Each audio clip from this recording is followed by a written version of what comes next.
In the year 2050, a holographic virtual reality game called Gods appeared and became a sensation. At first, everyone thought it was just a game, until a player discovered that the abilities in the game could be integrated into reality. This game became the path for mortals to become gods. And at the peak of the gods' ascension, our protagonist is completely worn out, saying, "In this battle against the gods, if I lost, no one can win." The god says to him, "Mortal, are you crazy? This is not a game." He agrees and says he knows it's not a game, but still he has no regrets. And then he takes a blow from the god, a crystal in the middle of his forehead, an explosion, and that's it. He suddenly wakes up in front of his computer, where an announcement is displayed. The virtual reality game Gods will be released soon. He wonders, Gods? Release? What's going on? He looks at his hand and realizes, I was reborn, then hears a noise behind him and turns around, startled. It's a girl saying, Yang Chen, what are you doing? I've been knocking on your door for a while. Do you still want this? It's his neighbor, Xiaoru. Damn, Xiaoru, I would be bad in the game if you were my neighbor. His eyes shine and he quickly agrees, saying he wants what she brought. Despite all the problems he went through in that game, he can't wait to get back. She places the box beside him and looks at the screen, where there's a cat girl. The neighbor says to him, I'm in front of you and you're just looking at this game. And the cat girl on the screen is making an announcement. While you wait for the launch of Gods, I'll do a little dance for you, so send gifts. The neighbor says, now I understand why you're ignoring me. Do you like this game? The protagonist gets a bit embarrassed and says, no, Rue, I like more charming and slightly older women. She then leans in and says, am I mature enough for you? The protagonist thinks that if she wore black pants, no one would resist. She then replies, take care of your health, now you can go back to playing, and turns his face back to the screen. The protagonist, staring at the helmet, thinks Rue Gods is not just a game. The cat girl then announces the launch of Gods will begin in a few seconds. Let's start the countdown. A screen shows biological information being verified and the character being created. Everyone who enters the game receives a random talent. In the protagonist's previous life, he had a rare talent. But the system analyzes his energies there and he gains the yin-yang talent. He then gets a bit confused, wondering about the yin-yang talent as he's never heard of this talent before. The system explains that the yin-yang inversion talent makes any ability he has caused its opposite effect. The protagonist starts analyzing, if it's the opposite effect, then if I use a damage ability, it will become a healing ability. How will I play like this? And then he has an idea. The system informs, please choose one of your professions. He then chooses the healer class. Considering that he has the power of inversion, if he inverts the healing, he will deal damage. The system asks for a name for the character and he chooses Jiang Shen, which in Chinese means the mortal who kills gods. The protagonist is transported to the starting village and is player number 1001, where several beginners are gathered, all impressed with the quality of that virtual world and wondering where the monsters are to hunt. The protagonist already knows how everything works, so he is only concerned with this yin-yang talent. Just like in his past life, he starts with 10 status points in each attribute. Since he chose the healer, he has the healing ability. Obviously, it doesn't deal damage, but the amount of healing is equivalent to other damage classes. The system then informs that this skill can be modified by the yin-yang talent and inverted. However, inverted talents have their potential increased by 50% at level 1 and 100% at level 10. The best part is that this healing ability also doesn't use much mana. He then inverts immediately using the system, and then receives the inverted healing spell that will now reduce the life of the creatures by 30 plus 150% of his power. The protagonist, who is an experienced player, understands the game's values very well and knows that these numbers are high. Without considering that at level 10, it will increase by another 50%. And now he can't wait to meet the gods in Ascension. The first thing he has to do is farm incandescent horns. He knows that in an hour, an NPC will appear to give a special quest asking for these horns. And since no one knows this yet, he will be the first to get there and farm alone. In his past life, he received this information too late and ended up getting only a mediocre buff. But in this life, he wants to take first place. He quickly casts a healing spell on the creature running to attack him, dodges, casts another healing spell, and the creature falls dead. He has to use 4 healing spells to kill one creature, and considering the time it takes for the NPC to appear, he's sure he'll get enough. 2 hours later, the protagonist has killed 800 creatures and obtained 700 of these horns. In his view, this should be more than enough to get the maximum buff from the NPC, so it's time to turn in this quest. On the way, he passes by some guys who apparently were the first to hear about the quest. They're all excited thinking they'll get a good buff, but one of them says it's not that easy to kill these creatures, using the protagonist as an example who just passed by them, with his head down and sad that he couldn't kill anything. Already in the city near this NPC, people are all wanting to form groups. A tank offering himself, another guy saying he'll accept any cute girl in his group, and a girl there using her charm to get a little group. The girl sees the protagonist walking by and notices that he's a healer and approaches saying, "Hi, aren't you looking for a warm little group?"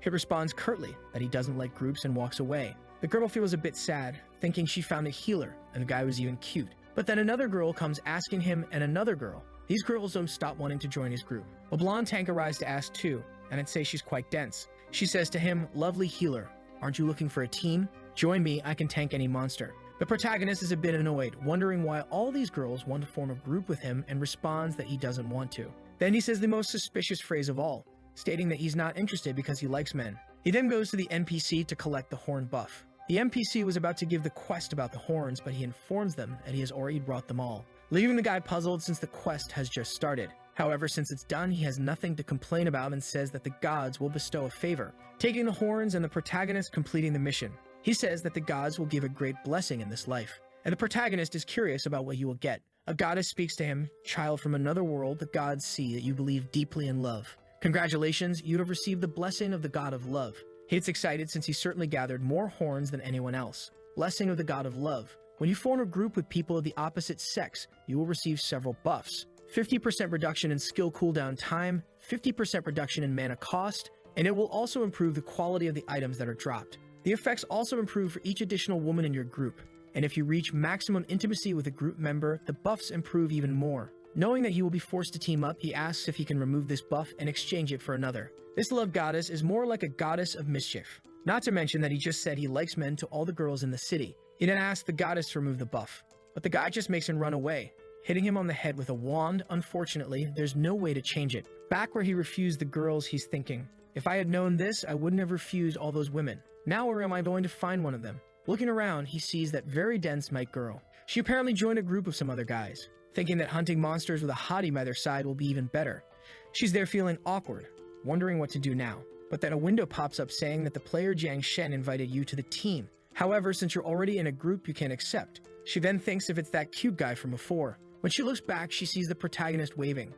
She turns to the guys and says, "Sorry, my friend arrived. Can you find someone else for your team?" And she leaves the guy's team. The protagonist realizes that she was in the group because he had sent the invite earlier. He thinks, if I had found her a little earlier, it would have worked out. Apparently, forming a group is going to be difficult. I'll go to the entrance of the village to see if I can find someone, or I'll end up just wasting time. But she comes and puts her hand on his shoulder and says, "Wait for me, kitty." It seems the protagonist is wonderful because all the girls are falling for him. And with that, her invitation to join the group arrives. He asks if she wasn't already in another group, and she replies that she left. Now, with her in the group, the system announces that the level 1 blessing of the god of love has been activated. The protagonist says, "Let's go, I'll take you to farm some monsters." The ex-teammates are obviously not happy about this, especially since she clung to the healer. One of them says, "I thought she was a different woman who didn't care about appearances." Apparently, she's shameless too.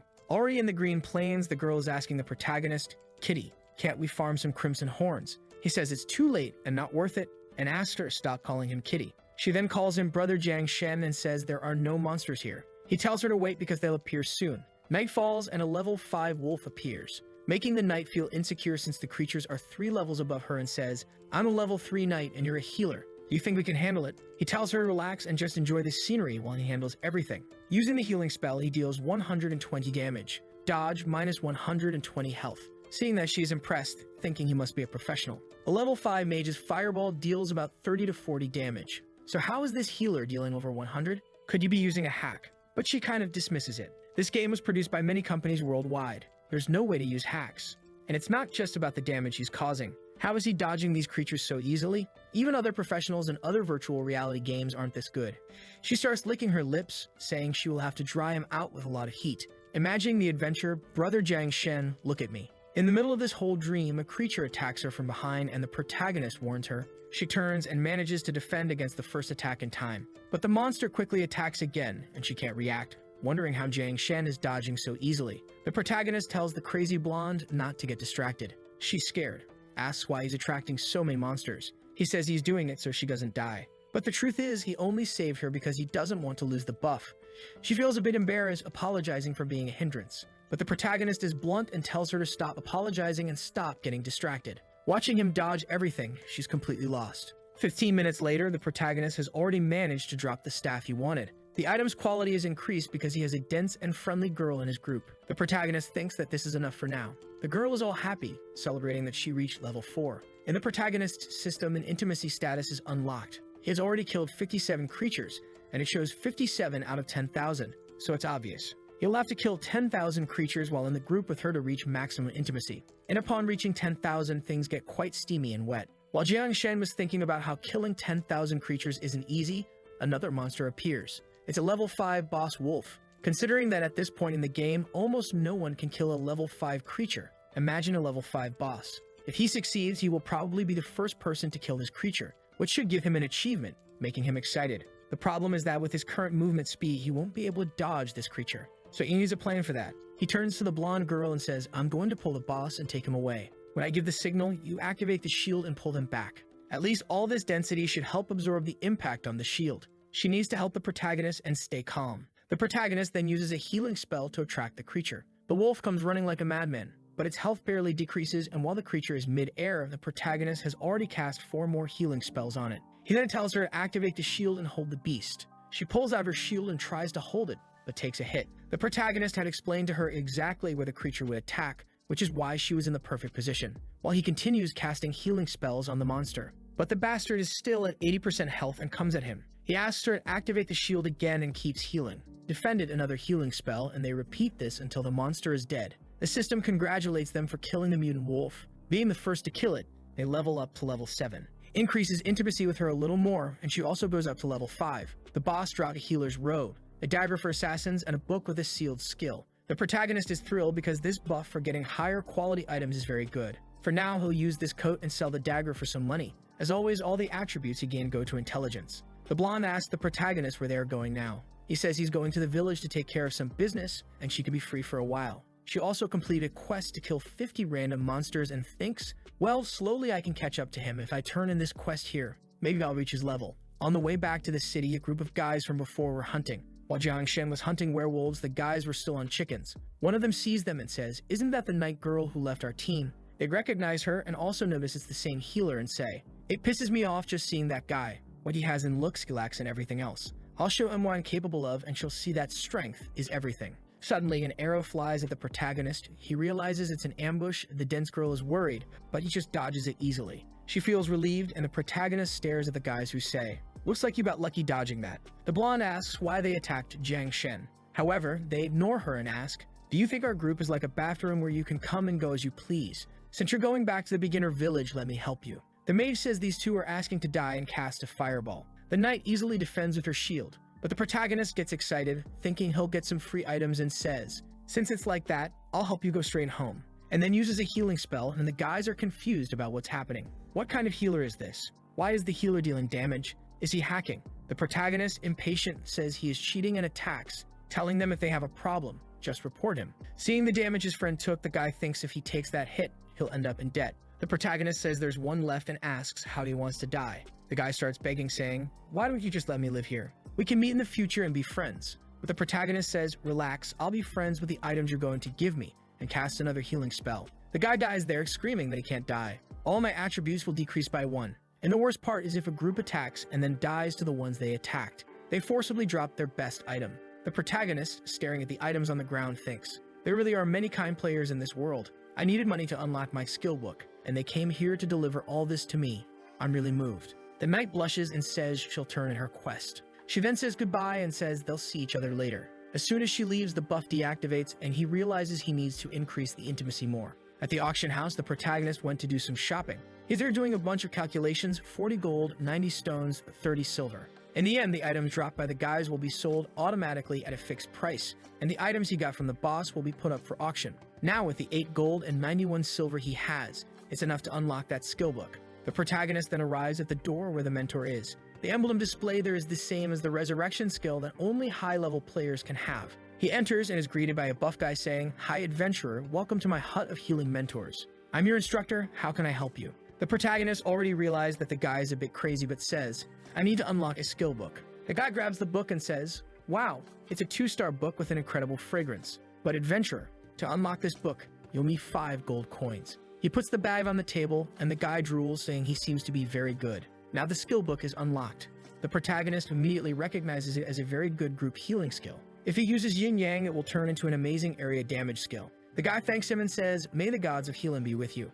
Save many lives." Back in the city, the protagonist is waiting for the dense night, thinking that it's time for her to show up so they can go monster hunting. Next to the protagonist, there are 2 girls arguing. The taller girl is complaining to the shorter girl, telling her not to farm in a certain place or she'll steal all the experience. The protagonist recognizes the short girl by name instantly as a certain Megumin from Walmart, and in his past life, she was the most powerful summoner there was. Here comes the protagonist wanting to add a little Lolita to the party. The taller girl is scolding her, saying, "Do you think just staying quiet with your head down will help you? Why aren't you saying anything? Do you think anyone will care about trash like you?" The protagonist steps in and says, "Who said that?" and extends his hand. "Megumin from Walmart, want to join my group?" The invitation arrives instantly. Confused, she asks, "Do you really want to group up with me?" He says yes and tells her he'll take her hunting, but she responds that she can't leave the beginner village right now because she doesn't want to be a burden to others. The girl next to her says he's lucky and it's good he won't take her. But the protagonist doesn't care and extends his hand to her, saying, "It's okay, I know how to handle various problems, so come with me."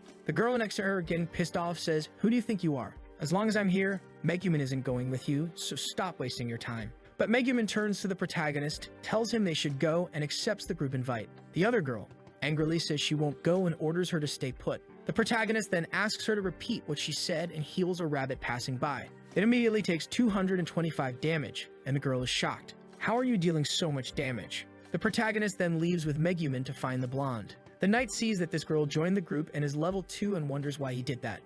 But she decides not to say anything because she's just their stealing experience. Already clinging to the protagonist, she asks where they are going. He says they're going to the Black Mist Gorge, a place for level 6 to 10 monsters. Upon arrival, he says, "I'm going to hunt the monsters so you two find a spot and don't cause trouble." The protagonist reaches the creatures, uses his area skill, and destroys everything. Megumin is impressed and asks Kinyin if she is Jiang Shen's girlfriend. How is he so amazing? She replies that at the moment they are not, but she would let him heal her all night. Megumin then asks why he is helping them. Kinyin says she doesn't know why either, and Megumin wonders if he wants to be rewarded with a hip attack. But Kinyin says that's unlikely because if he wanted that, it would have already happened. And she reminds her that he said he is gay and doesn't like women. Could he want to make a group full of women to hide this secret from everyone? Megumin says she understands everything now and that it's a very exciting plot. Apparently, she liked being part of this plan. She then checks the ranking of the highest level players and tells the protagonist that he's entered the level rankings. Curious, he continues killing creatures but wants to take a look. He opens the rankings and sees that he's in 9th place, a level 8 priest. He immediately recognizes a name at the top, Kim Chan, a level 10 warrior. And he thinks that it's the same as before, this guy is at the top of the rankings again. But he knows that Kim Chan is so rich that he just hires a bunch of people to farm creatures for him, and he just leeches off everyone's experience. The two girls feel a bit embarrassed, thinking they're stealing his experience, keeping him from the top spot. The protagonist tells them it's not their fault and says, "Just because we're not at the top now doesn't mean we won't be later." Megumin seems curious about something and points to a low-level dream fairy that can be tamed. The protagonist smiles because it's a type of possession pet that can even provide buffs, rarer to find than a boss. The two girls get excited, saying he should tame the fairy quickly. But he tells them not to rush because someone is coming. And the girl from before who was with Megumin appears. She's a mage and carries 2 large fire circles. She says she warned Megumin to stay in the beginner village, but now that she's left, she'll have to be killed. The knight wonders who that crazy girl it is. Megumin apologizes and says she'll leave the group to avoid causing trouble. But Jiang Shen says she's actually helping a lot since these people have come to deliver many items to them. The mage is furious, but her friend warns that Jiang Shen is one of the players in the ranking. However, they ignore the warning, thinking he's just a healer and won't be able to kill him, unless someone in his group is much stronger. Impatient, Jiang Shen tells them to come on because he wants to get back to leveling up. The mage says that if he wants it so badly, she'll teach him a lesson. And she tells the 3 guys with her, "I'll pay double for you, but let's kill this guy now." The guy in front doubts that group of 3 useless players will be able to do anything. Jiang Shen tells the knight, "Do the usual, just keep blocking with a shield." With that, a fireball is thrown. That's all the protagonist wanted. Now that the guys attacked first, if he kills them, he'll get their items. He uses the group healing spell, dealing 240 damage to everyone. The fools scream, not understanding what happened. Kinyin and Megumin can't believe everyone is already dead. At the spawn point, the mage wonders what the hell that was. But the guy tells her to stop being stupid. He warned her it was dangerous to hunt someone at the top of the rankings. The assassin standing there says it doesn't make sense. Even if the priest is at the top of the ranking, he doesn't have damage-dealing skills. He thinks it must have been something the knight did. Back in the mountains, Jiang Shen is going to capture the creature. He explains that there are 2 ways to tame a pet. Either you use capture items or you go by luck. And by luck means taking on the taming challenge. He then heals the girl. Once the challenge begins, if he takes any damage, it's over immediately. To capture this fairy, he has to find the real one among the illusions. The problem is that his HP slowly decreases, so he has to find it before it reaches 0. However, he knows the challenge well, as each illusion follows a pattern of movement. Only the real one can move freely. He positions himself where he can observe all of them and notices that one is moving randomly. He moves to a spot where he can see them all and spots the real one. He uses a spell and voila, he successfully captures the dream fairy pet. When he wakes up, the girls ask what happened. He explains that he was trapped in an illusion doing the challenge. They ask if he succeeded and he says yes, then tries to activate the fairy. The ability he gets is a short-range teleport with a 5-minute cooldown. As soon as the pet integrates, a light appears on his forehead. The two girls are enchanted, thinking he's some kind of god. Seeing the integrated ability, he realizes the cooldown is halved thanks to the blessing of the god of love. This is a great start for him, as it will help him farm creatures much faster. He looks at the two girls and asks why they are staring at him. He says there's no experience on his face, so why do they keep staring? After a while, they return to farming, while he wonders why the two of them act so silly. However, they remain enamored. A while later, they drop a bow that can be sold for 50 gold. And suddenly, the level 9 boss appears. Megumin seems to understand the game very well, as she knows exactly what the creature does.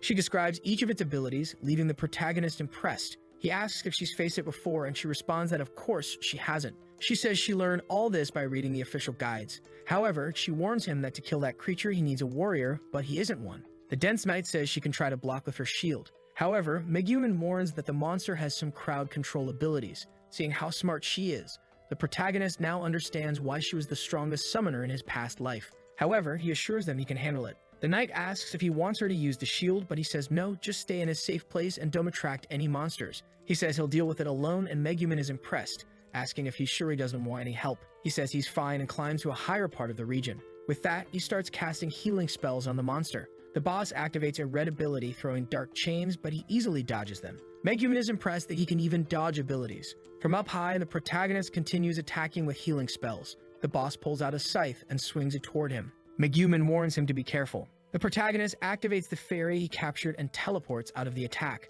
His plan is simple. He'll keep dodging attacks and slowly wear it down. When the monster uses its precise ability, he'll use the teleport and escape. After 25 minutes of struggle, he manages to kill the boss. The two girls jump for joy. They level up, and everyone gains some points. He increases intimacy with both girls, and Xiao Tian is now at 225. He realizes it will be easy to reach maximum intimacy with both, as they are easy to deal with. The monster dropped an ice staff as a first kill reward, golden illusion boots, and a gold rank greatsword. Additionally, a recipe for crafting rare clothing. It seems Zhang isn't going to share anything with the two. He'll use the staff and boots, sell the sword at auction, and put the rest of the items in his shop. They'll keep the recipe for when cosmetics become more important and sell it to someone who needs it. He then looks at the two girls and asks if it would be good to call it a day. The knight says the day flew by, but they both agree to be available again tomorrow. Zhang says fine and tells them he'll see them tomorrow. Upon logging off, he's back in his room. The first thing he does is throw himself on the bed, thinking that tomorrow he needs to level up more. The next morning, the dense neighbor comes to talk to him. The protagonist even asks her to be more careful with the clothes she wears. Ironically, this gamer who never leaves his room has the physique of a bodybuilder. She then places her hand on his chest and says she brought some food, mentioning that she went for a run and thought of him. She asks how he's going to pay for that meal, insinuating something. However, he says he's respectable and will pay with money, not physical favors. The girl says he's quite the jokester and asks him which beginner village he started in yesterday in Gods. He says he started in 10,001. She sits in the chair looking sad, saying she also thought about playing but wanted the help of a pro player like him to guide her. She heard that you can make good money from it.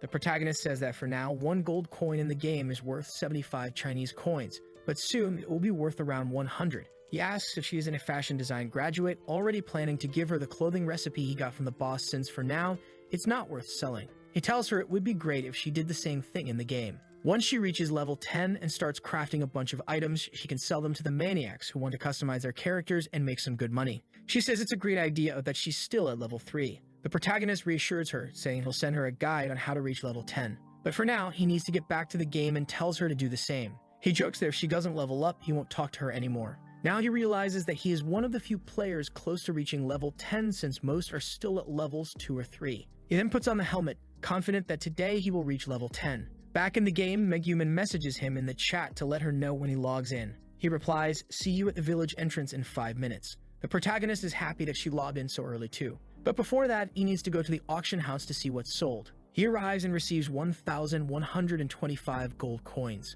Considering the values he mentioned, the sly protagonist made a little over $10,000 overnight by selling the boss items. He then registers the greatsword as well, wondering how much this gold item will sell for. His friends are already waiting to go farming, so he heads over to them. The dense knight just woke up and is very sleepy. She played until 3 a.m. trying to catch up to Jiang Shen, but she's exhausted, saying she'll look ugly if she doesn't get her beauty sleep soon. Megumin then says there was an update to the game's encyclopedia, revealing a bunch of monsters she didn't know about. She mentions that all the players who reached level 10 are stuck in the ancient Shadow Realm. The knight is curious and asks what this realm is. Megumin explains that it's the first dungeon, and that for players to leave the beginner village and move to the main city, they need to complete this dungeon. The protagonist knows that in his past life, today will be the first time it's completed at midnight. However, he doesn't plan to let that happen, and that's why he woke up so early. So he turns to the 2 girls and tells them they'll be hunting even more. To succeed, he needs both of them to attract a bunch of monsters. They happily agree. At the hunting ground, he explains they are to run around attracting all monsters and bring them to him.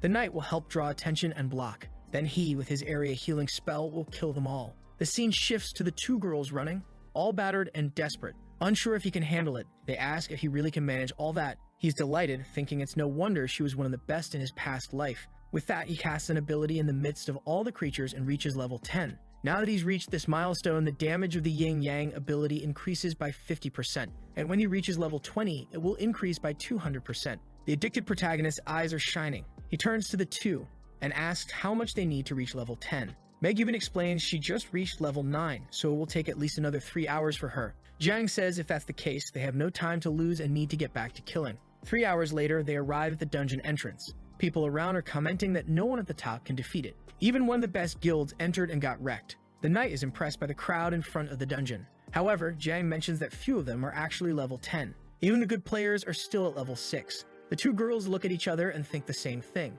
They can't leave his side for a moment. The protagonist asks why they're looking at each other and tells them to enter the dungeon. Outside, people are commenting that's the team of the healer on the ranking. They find it impressive that the 3 of them managed to enter the Shadow Realm. Obviously, everyone is envious of him having 2 girls by his side. The only thing they find strange is how the priest is gaining more experience than the knight and the mage, and they are sure that both girls are helping him level up. They enter the ancient Shadow Realm of bronze rank. They walk toward a gate but haven't encountered any creatures yet. The knight asks why there are no monsters there. Jiang ignores her and tells them to stand on the platforms. Megumin notices one is empty and Jiang says, of course, telling her to summon a creature to sit on the platform. He knew this would happen, which is why he counted on her ability. She then summons a wild dog and has it stand on the platform to activate it. As soon as the dog steps on the platform, the barrier blocking the passage lowers and several level 10 skeletons are summoned. Each one has a class from archer, knight, and mage to assassin. The knight is impressed, asking if they really have to face all the game's classes. Meanwhile, Megumin is annoyed that her class is represented by a dog on the ground. Jack explains that each skeleton has a class and ability from that profession. Insecure of the knight says it will be impossible to defeat them. However, Megumin with shining eyes says it won't be. It means the pro player will finish them in seconds. He raises his staff, hitting 460 on all the monsters. And Megumin says she read on a forum that the creatures there have 50% more damage. Only Jiang can defeat them. Our protagonist is confident, thinking it's time to speed things up. The best part is that his abilities cause true damage since they are healing spells. This means he ignores any kind of defense. Suddenly, many messages from players start arriving, saying they will pay a good price for the Blood-Tide sword. There's a competition for the auction in the game's global chat. Guilds are arguing, each offering more than the other. If he sells it, the Dominator Guild will be his friend for life. Jiang realizes that the sword is in higher demand than he expected. They wonder why everyone wants it so much if it's a beginner item. Then he realizes everyone wants it to complete this dungeon he's doing now. So he comes up with a plan to stand still for at least an hour. Once the auction is over and someone has bought the sword, he will finish the dungeon. He continues hunting, dropping various items. With the quality bonus that makes items always better, he knows he'll make a lot of money, as many people seem interested in the items. Even Megumin notices that he must be making good money. But obviously, it's something few people can do. Only possible if you can complete this dungeon alone. With that, they are motivated to keep playing late into the night to not fall too far behind him. He turns and asks what the 2 are whispering about. However, at that moment, elite monsters arrive to face the protagonist. They have an ability that, when they receive a fatal blow, makes them invisible and increases their movement speed. Desperate, Megumin tells him to be careful. 2/3 of all people who challenge this place die to these monsters. Jiang agrees they are strong, but with a healing spell hitting 500, it's easy. All he needs to do is cast a power and run, then repeat the process. Once they're all invisible, he runs so they're all at the same distance, and when they attack, he uses the pet's ability to teleport. When they lose invisibility and are together, he uses the area ability to kill them all at once. With the plan well executed, the entire loot drops.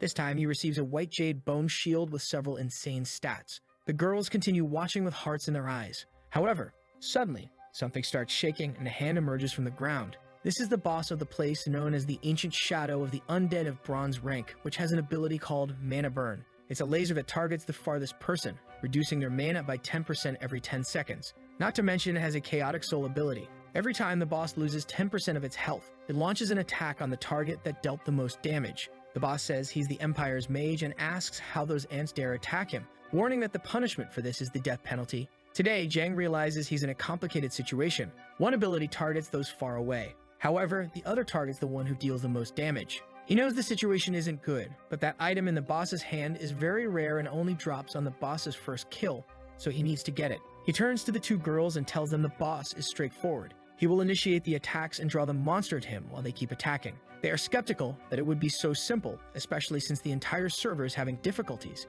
But given that everything he says works, they decide to believe him. What he wants is for both of them to destroy the enemies, and none of them will get any rest until the boss is dead. The two girls are scared, thinking how immersive the situation is. But to the protagonist, this boss seems like a child trying to be threatening. He says that the script the boss is reading is too boring. However, the boss declares it's time to pay the price and throws a giant energy ball at the protagonist. He dodges it and casts more healing spells. Megumin then summons the wild dog and starts dealing damage. The problem is they deal between 8 to 15 damage, which is much less than John. But he tells them to stay behind him after dealing some damage. This way, they'll both receive the Mana Burn ability. The boss has already lost 10% of its health, so it uses the Chaotic Soul and throws an explosion at the protagonist. He takes 1500 damage and falls dead on the ground. The knight thinks he took a one-hit kill, but Megumin tells her to relax, explaining that if the name is Gray, it's not the real one. What he activated was the illusion boots, which have a 3-minute cooldown. At that moment, he gets a notification saying that the Blood-Tied Sword is being auctioned for 30,000. The protagonist gets excited, thinking now he can play calmly. The auction will end in 20 minutes and he's curious to see how much the other guilds will bid. The scene shifts to the auction with 2 minutes and 32 seconds left. A knight from the Conqueror's Guild is angry. That's because their Team 8 also died to the boss. He realizes the only option to beat the dungeon is by buying the Blood-Tied Sword. A very dense girl says the player who auctioned it didn't contact any guild. The problem is the price is already at 40,000. The leader realizes that whoever it is, they are determined to make the guilds fight for it. Seeing no other option, he continues to increase the bid. The problem is that 40,000 is already several million in real money. In the residence of the guild called Heavenly Court, a guy named Yama is also asking about the auction. Someone tells him it was at 40,000, but now it's reached 55,000. He knows it's a good sword, but it's only level 10. If they keep increasing the bid, they'll end up losing money in the end. However, he is confident that with that sword, they could easily conquer the Shadow Realm. So he says to keep bidding. He doesn't care about the price, he just wants to get it. The bid goes to 56,000, 57,000, 60,000. Confident that with this sword in the Shadow Realm, they will be the first to clear it. The auction ends and he's very happy. But then a notification appears congratulating the protagonist group for being the first to complete that dungeon. The leader realizes someone played a trick on him and orders an investigation into these names immediately. He doesn't care which guild these 3 people belong to. He will deal with those who stole the first clear. Meanwhile, in the dungeon, the protagonist and his friends are calm with the boss lying dead on the ground. They receive a very good title called Pioneers, which increases item drops by 50%. Our boy is confident because this title is perfect to combine with a buff that increases item quality. The girls are also happy because they received the title. The protagonist then looks at the item he most wanted, the crystal in the boss's hand. It increases intelligence by 20% and gives a double cast bonus. It has a 20% chance to create a double action with skills when they are activated. Moreover, it's an item with growth value. You can add other items to increase its value, and when it reaches the maximum value, the item's rank increases. You also receive a necklace that increases health recovery, as well as a ring that grants attack power, critical chance, and can be used by warriors, assassins, and archers. Once again, he also receives a 3-star sealed skill book. Our boy is happy with the 3 items he received. One will increase his power, and the other will increase his life. Not to mention the crystal orb is perfect since it has a growth effect. With the double skill activation, he could even kill high-level monsters instantly. Additionally, this boss usually drops a book, but thanks to the blessing from the Goddess of Love, he receives something of better quality. He knows that without the help of the buff and the goddess and the 2 girls, he couldn't have won alone.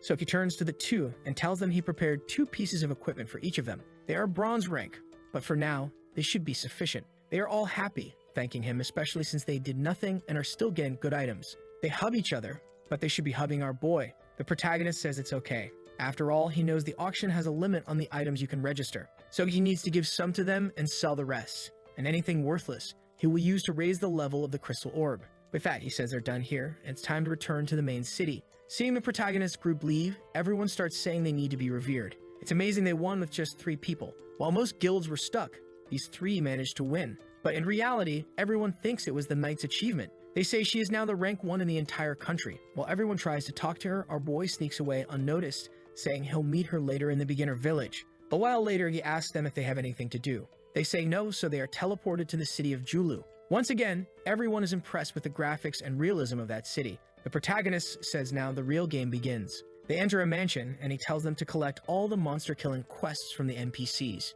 He mentions he has something to take care of, and they'll meet later. He goes to the treasurer's office and says he's there to run a shop. The guy asks if he wants something inside the mansion or on the streets. He replies, inside the mansion. The guy shows the layouts and floor plans of the shops, asking which one he wants. The protagonist knows that since it's not possible to auction many things, he will need to open a shop to sell the leftover items. Besides, when the girl from the apartment reaches level 10, he will also need a place to sell cosmetics. So he says he wants to buy 6 shops. He is sure that area will become a very important commercial zone. With the money he earned from the sword, he can sustain it for a long time. The guy says that renting all those shops right now will cost 10,000 gold for a year. Our boy doesn't hesitate, and with that, the deal is done. He then goes to find a priest profession mentor to unlock the 3-star skill book. Knocking on the door, a sweet voice tells him to enter. Her name is Evelyn, and she is a very dense instructor who asks how she can help him. Embarrassed, the boy says she is indeed a very powerful healer. She says any dead man would be revived by her. Awkwardly, he says he's there to unlock a skill.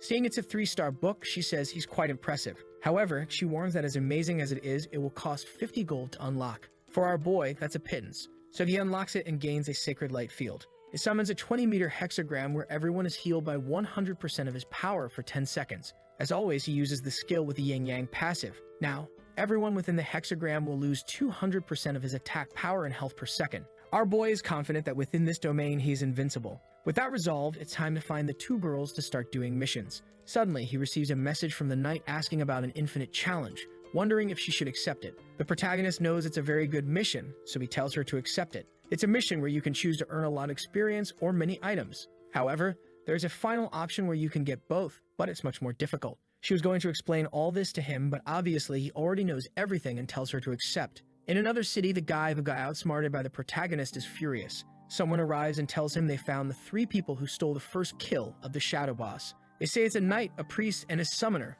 who are currently in the city of Julu. Despite not being a guild, they are definitely skilled. However, the leader doesn't care, saying that if they had the courage to steal the first kill, they would have to pay the price. He orders all 300 guild members to go to the city of Julu. They will take turns killing those 3 all night. A servant suggests that this might be too many people just for that, and moving most of the members from another city would be expensive. But the leader insists. They stole the first kill to provoke them, so they need to show what happens. Otherwise, no one in that server will respect them. Back with the protagonist, the system notifies him that he has received the infinite challenge. He needs to challenge the Abyss Rift level 10 of rank A, which is in the Nightmare Forest on the west side of Julu. They must enter and kill all the creatures. However, the infinite challenge cannot be abandoned midway, and if he fails, he will lose all rewards. The worst part is that a rare item will drop. Despite all this, he seems happy and confident. The girls ask if he knows what the reward for that place is. He says the first person to clear that place gets double experience and items, so they should prepare quickly because the challenge is about to start.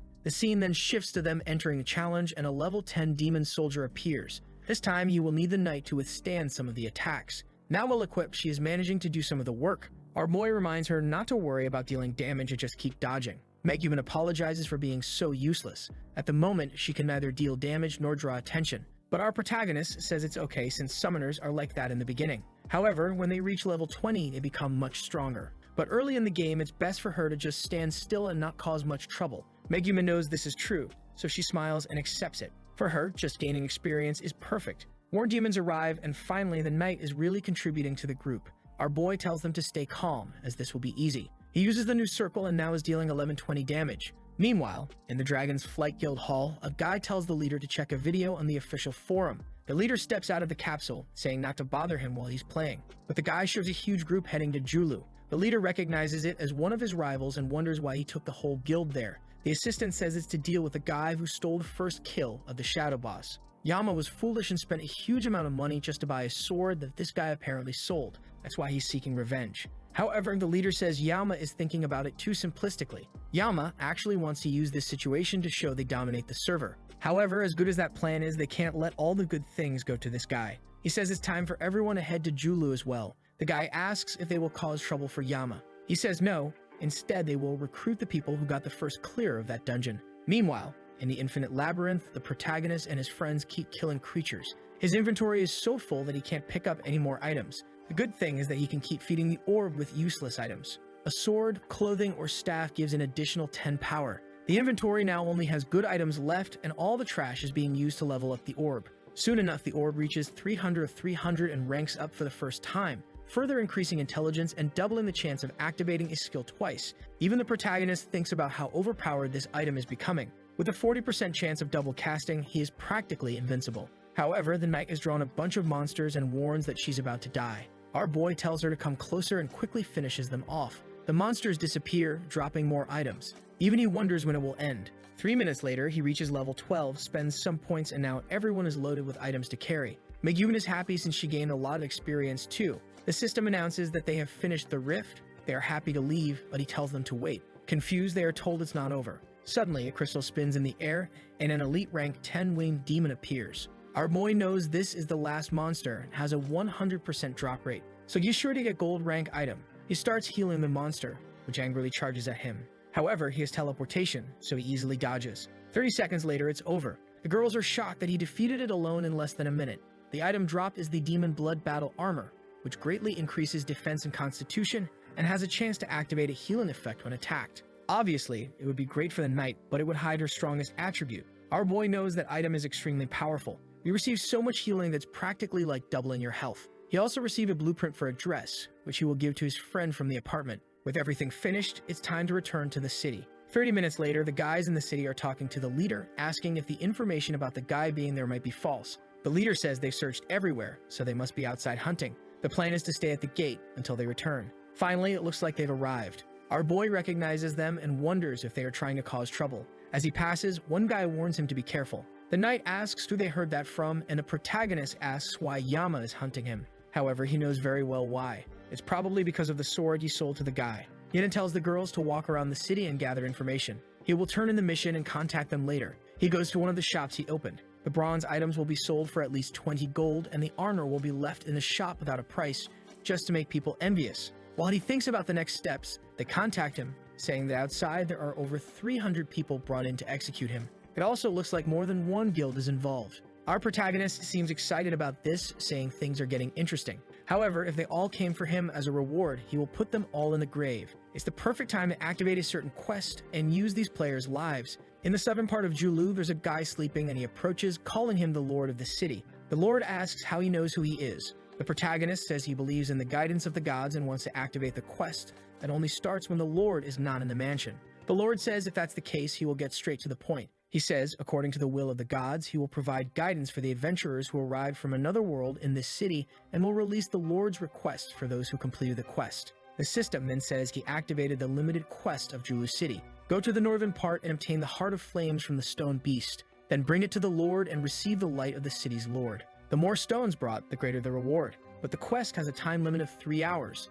The Lord says that since he is the first adventurer, he will give him a tip. Do not provoke the King of Flames in the deepest part of the north. The protagonist thanks the Lord while thinking, even though the game has just started, I need to dig this grave here. The mission then appears on the city board for everyone to activate. Now in Area 9, there are level 10 stone beasts where Yama and his group are arriving. He says that there aren't many players yet, so they need to finish this quickly. One of them questions if they should keep provoking the team that stole the first kill. Yama says no, as the mission is more important for now. After they finish here, they can find that player and take him out. The other guy, who was in the auction competition, also appears. Seeing Yama, he asks what he's doing there. Have you given up on hunting the guy who stole the first kill? Yama says that obviously this mission is more important than hunting that team, and asks if the guy is only there to take advantage of the situation. But he replies that Yama should be more concerned with himself, especially since he wasn't the one who spent millions on a sword that's worthless. He reminds Yama that in this place, anyone can drop the most valuable item, so it's best to be careful. The guy who's thinking of hiring the protagonist team arrives and realizes the situation is tense.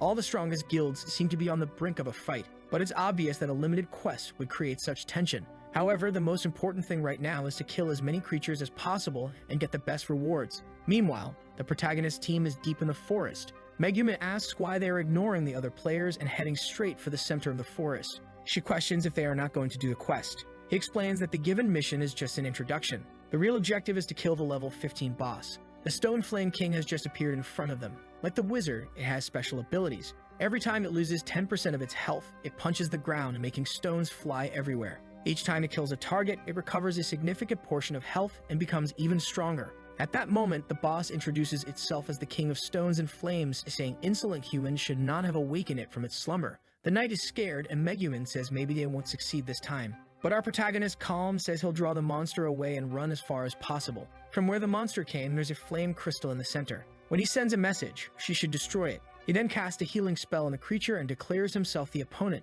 The monster leaps out of the hole and jumps at him. As he runs, he tells them to complete the mission he gave them. They then see the crystal he mentioned. Destroying it will weaken the monster for half an hour. As he flees, he receives a message from Megumin saying they found the crystal. He tells her to get ready and then runs past with the boss following him. They were about to curse the protagonist for farming there, but they see the boss and alert everyone in the guild. One of them recognizes the protagonist as the priest they are looking for. But since the boss is a priority, they decide to wait until the leader arrives. Observing the situation, the protagonist thinks he has created the perfect scene. All he has to do now is motivate them. He sends a message for Megumin to destroy the crystal. The beast freezes and weakens. Everyone feels confident, imagining that when the leader arrives, they will easily get the first kill. Yama then receives a message saying they found the level 15 creature and need support. He orders everyone to stop what they are doing and head straight for the boss. The surrounding players notice Yama's guild moving. He is sure something is happening and decides to follow to see what it is. Seeing two guilds leaving, the others decide to follow as well. Now everyone is running together. In front of the boss, people wonder how long it will take. Unfortunately, they know they won't be able to hold it for long. A chubby guy says he doesn't know, but many people are coming. The biggest problem is that the boss's health is dropping. Looking back, they say reinforcements are coming, but there are more people than expected. Yama arrives and tells the allied guilds to help kill all the other solo players. Everyone realizes that all the main guilds have sent people to watch. Anyone who tries anything will surely be killed. Yama says he has organized with the other guilds. Just be ready with the skill to deliver the final blow. However, more people from another guild arrive. Everyone recognizes them as the leaders of the region. They suggest sharing the rewards and attacking together. The solo players agree, wanting to participate too. They say Yama's guild can't monopolize it. Yama realizes the guy is trying to cause trouble. His white-haired friend asks what they will do. With no choice, he raises his sword and says they will have to leave a like on this video to help Mamoru make more juicy content for viewers. Part 2 is on the way to activate the cheeky little bell, and I'm out.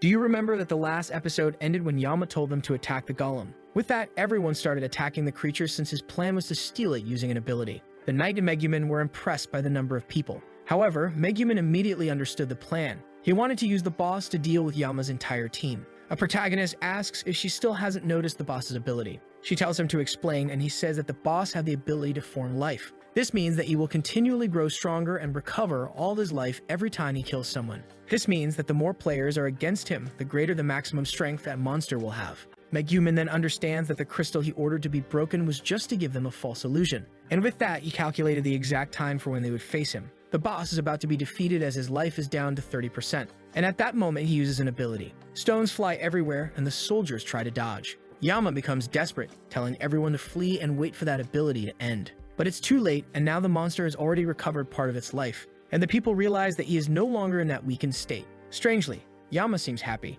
because this way most of the other players will die and his guild alone will get the rewards. Not to mention he brought 300 members, which is 2/3 of everyone there. He then informs the other guilds to join him, as long as they accept that he will take command authority. Since the situation was a bit complicated, people decided to accept. However, they agreed that the final blow would go to whoever got lucky. Yama starts organizing everyone, telling the knights to step forward and raise their shields. The monster keeps attacking everyone, but now they are managing to handle it. The guy with white hair is now confident seeing the amount of damage they are causing. Yama continues assigning missions to each member of the group. Whenever someone is about to die, he tells another to defend, and everyone who needs healing he also directs. With them dodging and working together, Yama becomes confident. The boss can no longer recover its life. The knight tells the protagonist that she thinks they will get the first kill. However, our boy reveals that it's useless since they don't stand a chance. Megumin asks if it's because of the high damage from the magma rain. He replies that it's almost because of that. He then says he noticed that the boss is accelerating its attacks even more, and before, those who could avoid punishment now can't escape. He explains that this is also part of the crystal they activated. The weaker the boss gets, the faster he attacks. As soon as his life gets very low, he will evolve from silver rank to gold rank. The two know that at this early stage of the game, it's impossible to kill a gold rank boss. Seeing the guys putting in all their effort, Megumin even feels sorry for them. The poor things have no idea what's about to happen. Yama is watching the health bar, which has already dropped to 10%. Everyone is preparing to try to steal a final blow. The assassin is just walking around, confident he will succeed. The boss reaches 7% life, 2%. However, suddenly it starts glowing gold. Everyone wonders what's happening and if that is a final blow. But when they look closely, the health bar is now full. The boss leveled up and starts using an incineration spell. At this point, touching that magma equals death. However, our protagonist says that now is the perfect time to step in. Megumin asks why he is going if everyone hasn't died yet. He explains that the guys were brave to come here and challenge it, so he needs to teach a lesson. Everything that will happen is their fault. The fight has now turned into chaos, and no one can stay alive. Yama is struggling, and people tell him that the boss, now with full health, is impossible to defeat. They need to flee, and the boss's health was almost empty. However, they will have to retreat. But right at that moment, something explodes. As soon as he opens his eyes, he sees the protagonist and his team coming. He wonders why he is seeing an illusion before dying. Seeing him fallen, the protagonist thinks he is much weaker than he imagined. Megumin asks what they will do, and he says they will have to wait for the creatures to return. As soon as the boss resets, they will attack again. For now, they will just stay there killing the area monsters. And if those guys come close again, he won't hesitate to send everyone to the resurrection point. Up on a branch, 2 reporters were filming the situation, but Jiang Shen noticed their presence. The reporters talk about how that team got the first kill in the Shadowed Dungeon. They are sure he will do something here as well. However, trying to follow that guy is asking for a free teleport. The trio continues toward where the boss is resting. Megumin tells him that after evolving to gold, the monster gained another ability and would be hard to defeat. The ability makes it so that every time the boss loses 30% of its life, it spreads lava around him. Jiang Shen tells her to just stay back and that he will take care of things. He assures her that it's easier than they think. The two wonder if that isn't difficult, and what would be. Jiang Shen then uses his healing, causing 560 damage. He begins calculating the total damage he can cause using the healings plus the hexagram. He knows it will take at least 20 minutes, but that is impressive, considering it's faster than the entire group from before. However, Megumin warns that this means the boss will soon use the ability, but Jiang Shen easily continues dodging. They wonder how he is dealing with the boss better than the whole group combined. Megumin says it's not hard to know where the attack will land.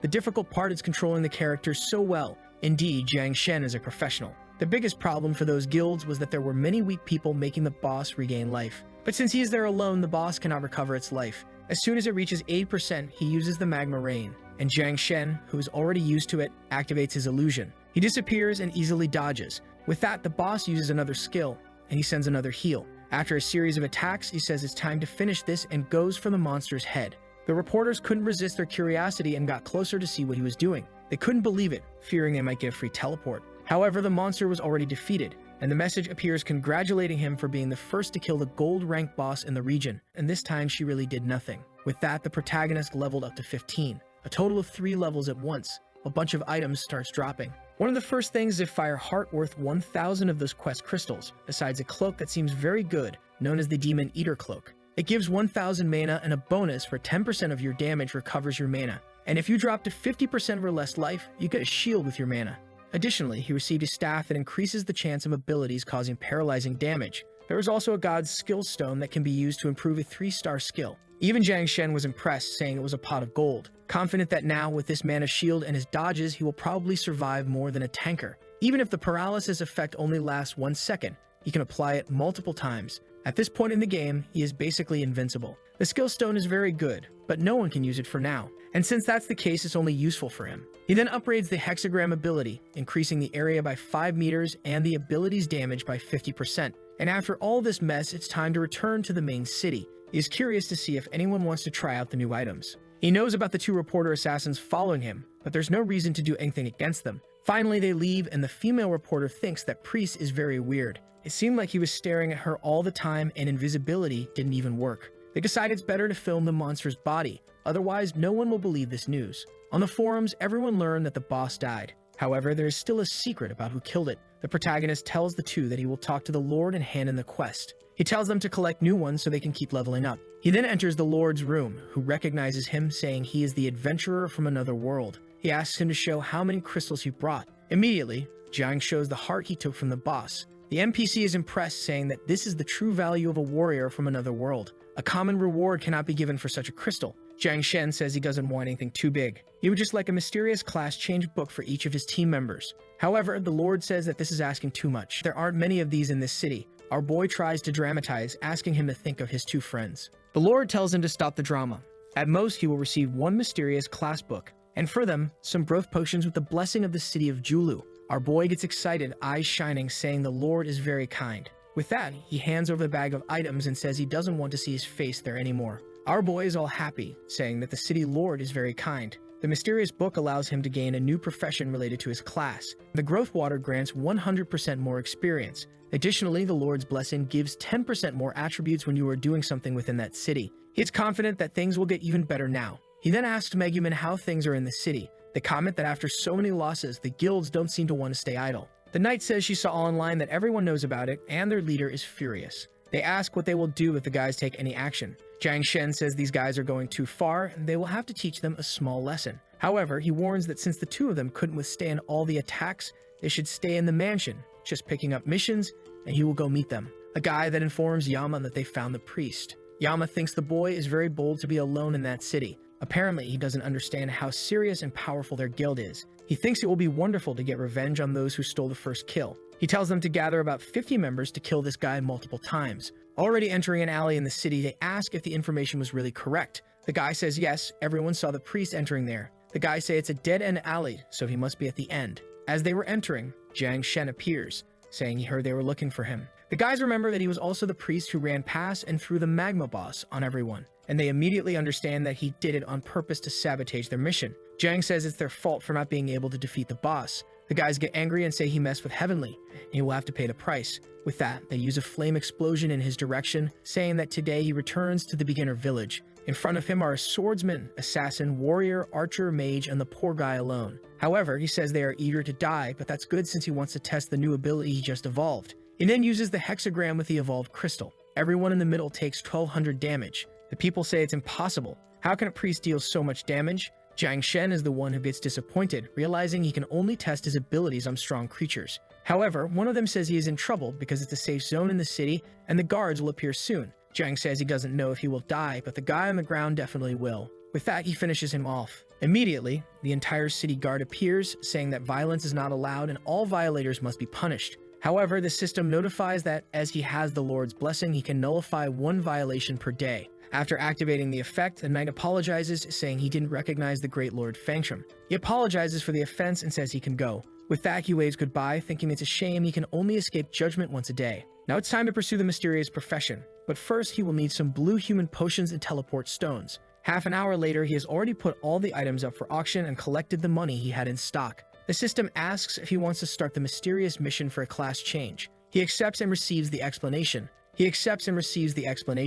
have started the quest Burning Flames. South of the City of Fire is the ancient site of the Burning Flames. Under the influence of a demonic premonition, a great conspiracy is being created. Complete the mission step by step to end the evil plans. He is impressed that the mission is so specific. He remembers that in his past life, something similar happened in this city, an event where a lot of players died. It was the first time they learned that a game city could be destroyed forever. A revolt spread among other cities, and the players were left with little space to level up. Even city cleanup missions were developed to deal with that. Some were recovered, but the City of Fire, where this mission is located, remained ruined forever. He understands that someone in the past life received this mission but failed to complete it. At the same moment, a message appears to the entire server, saying that the player dancing in the moonlight has broken the seal of the mountains and started a quest that involves the whole server. They will need to resist the invasion of demonic monsters. For the first time, Jiang has no idea what is happening. 10 minutes ago, we see a girl in the burning flames. She stares at a crystal that says it is the pillar that suppresses demonic forces.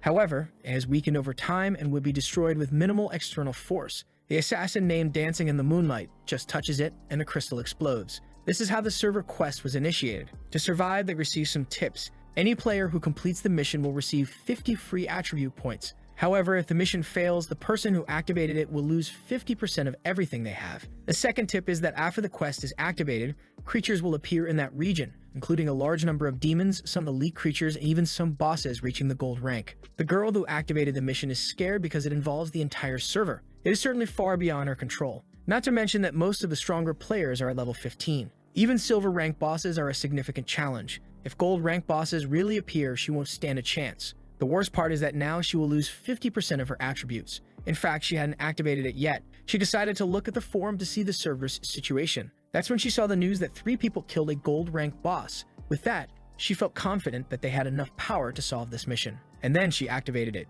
The entire server then received the announcement that the demon seal would be partially removed for 12 hours and then completely removed in 24 hours. This means the initial creatures would be somewhat weaker, but over time the monsters would become increasingly stronger. The mission's objective was to eliminate all the creatures before the 9 cauldrons were completely eroded. The mission's reward increases according to the number of creatures you eliminate. If the quest fails, all participants will also lose 20% of their attributes. Megumin asks the protagonist if he will participate. He says definitely and tells the two to accept it. Although it wasn't activated in the past life, it seems very good. It might have something to do with his chance to change professions. He tells them to be at the gate of Julu at 7 in the morning tomorrow. He will place more items in the treasury, buy other things, and then go to sleep. He then wakes up on the sofa thinking that although Gods is a very difficult game, he can't stay there all day. He will need to go out to buy some food because it's getting uncomfortable. But the high-density neighbor is knocking on the door, saying she came to have dinner with him. He wonders how she knows he just got out of the game. She says she was folding clothes and saw that his room light was on. She says she doesn't want to criticize him as she knows he is making a lot of money with the game, but he also needs to keep an eye on his health. She tells him to come eat because the good stuff is downstairs.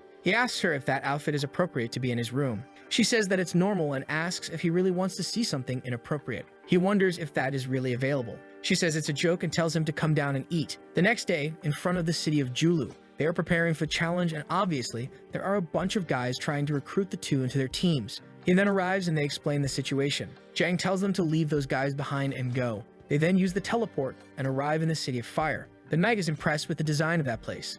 But our impatient boy tells them to head to the burning mountains quickly. They thought there would be a teleport there. However, he explains that the quest point can only be reached by passing through the deadly desert. While crossing the desert, the knight is terrified. Megumin warns that she saw on the forums that it is very difficult to pass through that place. Jiang Shen agrees, saying the bones on the ground are from people who tried to make this crossing. Up ahead, some guys are being attacked by level 15 monsters and getting crushed. He warns that those are the weakest creatures there. They are called deadly worms, and the problem is that they stay extremely hidden. You have to be very careful where you step. Jiang thinks that just the fact that this mission is in the desert already means most of the server won't be able to participate. In the meeting where the event is happening, people are dying of heat. Even those 2 reporters from before are there to capture everything. The assassin who activated the mission is also there, thinking that several groups of players have arrived. However, she still hasn't seen the group that killed the gold-ranked boss. At this moment, our team appears. Jiang is impressed, as it's the first time he sees this city before it is destroyed. The knight says that place looks more like an abandoned area. However, he already feels someone watching him and tells them to come out. The boosted assassin appears, saying that he must be talented to see her while she's invisible, and quickly realizes that they are the team that got the first kill. He then asks why she is following them. Stating the nickname, he now knows it was she who activated the mission. She responds that she is looking for cooperation. She says she has information that wasn't mentioned to anyone else and can share it with them. Jiang Sen asks what she wants. She says she has 2 conditions. She needs to be on their team, and the second is that they all follow her orders. Obviously, Jiang Shen would never agree to something like that. The 2 in the team are even impressed by this crazy woman's confidence. She puts her hand on her chest, saying she swears not to cause harm to anyone. Her plan is to make this mission smooth. Following her commands is the best chance they have to win. However, Jiang Shen says she must be thinking something wrong about them. Even without any information, they can finish this. And if that's her offer, he says goodbye, saying they are leaving. She thinks he is an arrogant bastard. However, this is the team that completed the first mission, so he is her only hope. She tells him to wait and asks to join the team. He says he accepts, but she will have to follow his commands. Meg even says she better accept because everyone there trusts Jiang. With that, Midnight Dance joins the group. He then asks what information she has. She says she will first explain about the suppression crystals against demons. There will be a total of 13 crystals on the pillars throughout the Burning Mountain. Among them, 9 will be bronze, 3 are silver, and 1 is gold. Every hour, a demon will be released from each of the pillars in order of strength, and the first one will open in half an hour, so they need to hurry and go now. However, the knight says she doesn't understand. The team leader is John. The assassin says she's just worried that if they arrive too late, the quest will fail for everyone. She warns that the demonic energy released from an open crystal doesn't only affect monsters and demons, but also dominates the land and contaminates the soil. People contaminated upon death lose 10% of their attributes, and if it's gold contamination, they lose up to 40%. That's why it's not good to let areas be contaminated and to have a specific place to kill all the monsters. Jiang, tired of all this talking, asks if she is done yet. She continues saying that there is an item called the Demon Fragment Seal, which can temporarily suppress all the pillars' energy. These fragments are scattered throughout the mountain, so it takes a while to find them. He asks if she knows the positions of the 13 pillars. She says yes, as she obtained a map. Jiang then leaves, saying he needs to take care of something in a nearby village. The assassin gets angry, saying she gave a lot of important information, and he just leaves like that. This way, they will fail the mission that involves the entire server. But with Jiang, he's asking the Elder if he knows a guy named Yi Jing. The Elder says that this man was in the Burning Flame Mountain. He then asks where this man's old house is, and the old man responds that it's on the mountain at the village's edge. He then thanks him and tells the two girls to wait for him there. The assassin is furious, wondering why he's wasting time there. The knight says she wanted to join them, so it's best not to complain too much. Megumin says that if she's not happy, she can leave. She says she understands, but is confused about why those two obey that priest so much. Considering the classes, they must have been the ones who killed those monsters. He thinks that if the quest hint was that these guys would be in that mountain, he probably must be hiding somewhere and not trapped in the dungeon. If that's the case, he knows he must be in the guy's house. He arrives in front of the wardrobe and tells him to come out because he knows he is there. The guy asks if he is an adventurer, and he says yes, and that he is there to help him. The guy says he believes him and asks him to deliver a letter. He says he was falsely accused. They accuse him of abusing a woman, but he didn't do it. Jack receives the notification that he continued the quest and thanks him. The system says he has to find a lady named Lizen, a servant of the sacred god, who was in the mountain city of Burning Flame. He then returns to the girls and tells them they are going to that city. The assassin is already getting tired and asks what he is planning. After all, the server mission is about to start, so where is he going? He says the first pillars are bronze rank, so they don't even need to be there. At the moment, he has more important things to do. She says she won't let him leave because she shared the information. Jiang doesn't like that. He then grabs her hand and dominates her. The impact was so intense that it even sparked. Embarrassed, she asks him to let her go. Jiang says it was unintentional, but that rascal is thinking it wasn't bad at all. That spark. She is blushing but arguing with him, saying he has been stalling for too long. He says he just demonstrated his power to her, asking if she didn't feel it.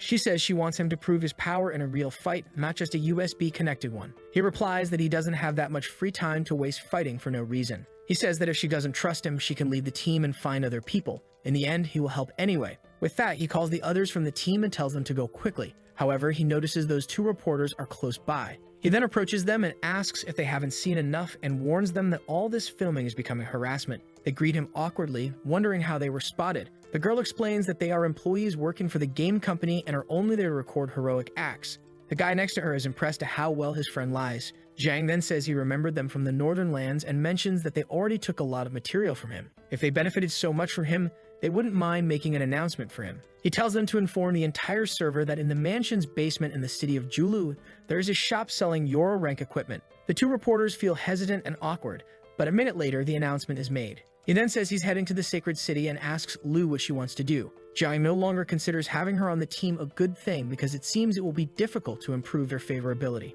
At that moment, she announces that one of the pillars has already started to be destroyed and is being corroded by demonic energy. Jiang Sheng thinks that with 10,000 players participating in this mission, it's impossible that they are already losing like this. He then asks where this suppression pillar is. She informs him that it is to the east of the mountain, about 10 minutes from their current location. He says it seems very close and asks how the people aren't dealing with bronze monsters. She explains that only those who activated the mission can receive this information. Jiang realizes that many of the players must be busy killing creatures and didn't notice that these smaller groups already reached the crystal. He then says it's a good idea for her to go there. He sends a friend request, and with that, she leaves the team. Before leaving, she says she will be waiting for him in the burning flame and that he should message her through the friend channel. Jiang, the psychopath, thinks that when she plays so seriously, she becomes quite tempting. However, the knight is angry, saying not to try to seduce her Fangsam. 10 minutes later, they finally arrive at the sacred city, and there are many guards at the front. The knight is once again impressed with the architecture, while the protagonist, on the other hand, is impressed with the place's defenses.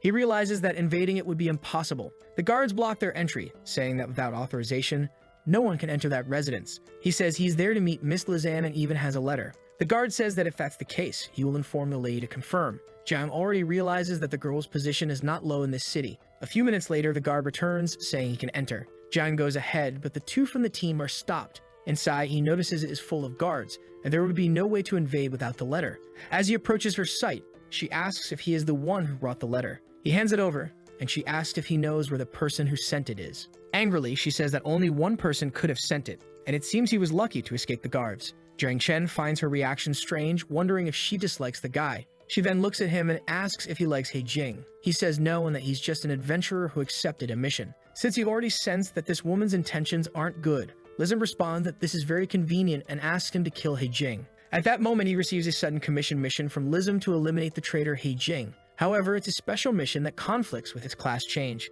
If He Jing dies, the class change will fail. She smiles slightly and asks the protagonist what his answer is. Hearing this, he thinks that beautiful women really are heartless. But since he is in the middle of the castle and it would be dangerous to refuse, he says he will help the lady. But obviously, he doesn't plan to complete this mission. She then says she will give him the quest and hopes it won't be too much trouble. As soon as he completes the mission of delivering the envelope, he unlocks a follow-up quest, which is to inform Anjing about everything she told him. He feels relieved for not having mentioned anything about the guy. He says that this mission seems related to the other one that involves the entire server. Walking through the castle, he sees an extremely withered sunflower for inexplicable reasons. It seems to be related to his quest.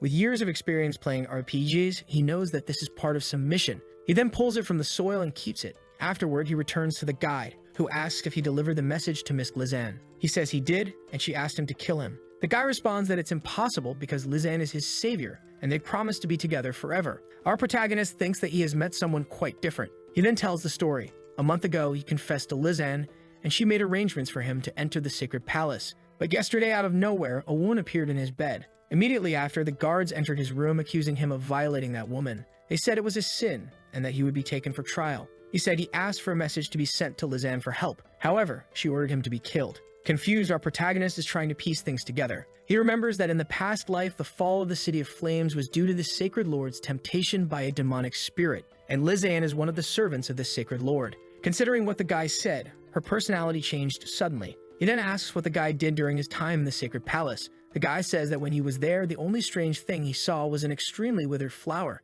Immediately, our protagonist hands him the flower, and he is impressed, saying he imagined it would be useful for something when he saw it passing by. The guy then continues explaining the quest, saying that some soils can cultivate scorching generations that carry a special aura, but this one has something strange. The way to discover it now is to place this scorching sunflower in a reverse balance. It needs to be taken to extreme cold to know what the strange aura is. He then begs Zhang Sheng to take him to the Snowy Forest Mountain. Strangely, the Snowy Forest is on the Scorching Mountain. The system notifies that this is part of the mission and he accepts immediately. Already on the Scorching Mountain, he asks if this is the so-called Snowy Forest. After all, there are no trees or snow, explaining that in the past, this mountain didn't have that. But 15 years ago, a guy named Yang Shengfeng was one of the heirs of the City of Fire and went to the mountain to train. There he fell in love with a girl. However, their happiness didn't last long because the old city owner got sick, and Yang Sheng had to return to the City of Flames. The girl was then left alone on the mountain, but before Shengfeng left, he fulfilled the girl's last wish and created this illusion so she could live in the snow once in her life.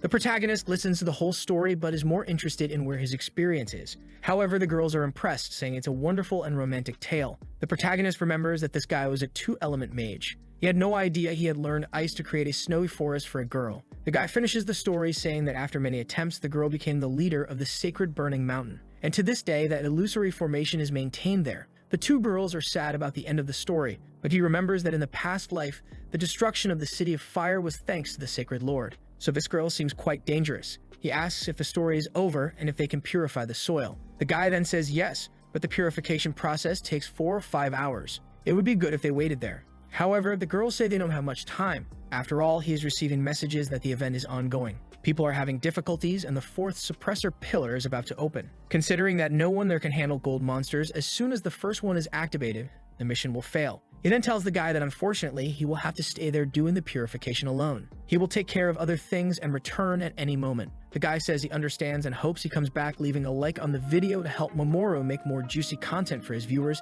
activate the cheeky little bell, and I'm out.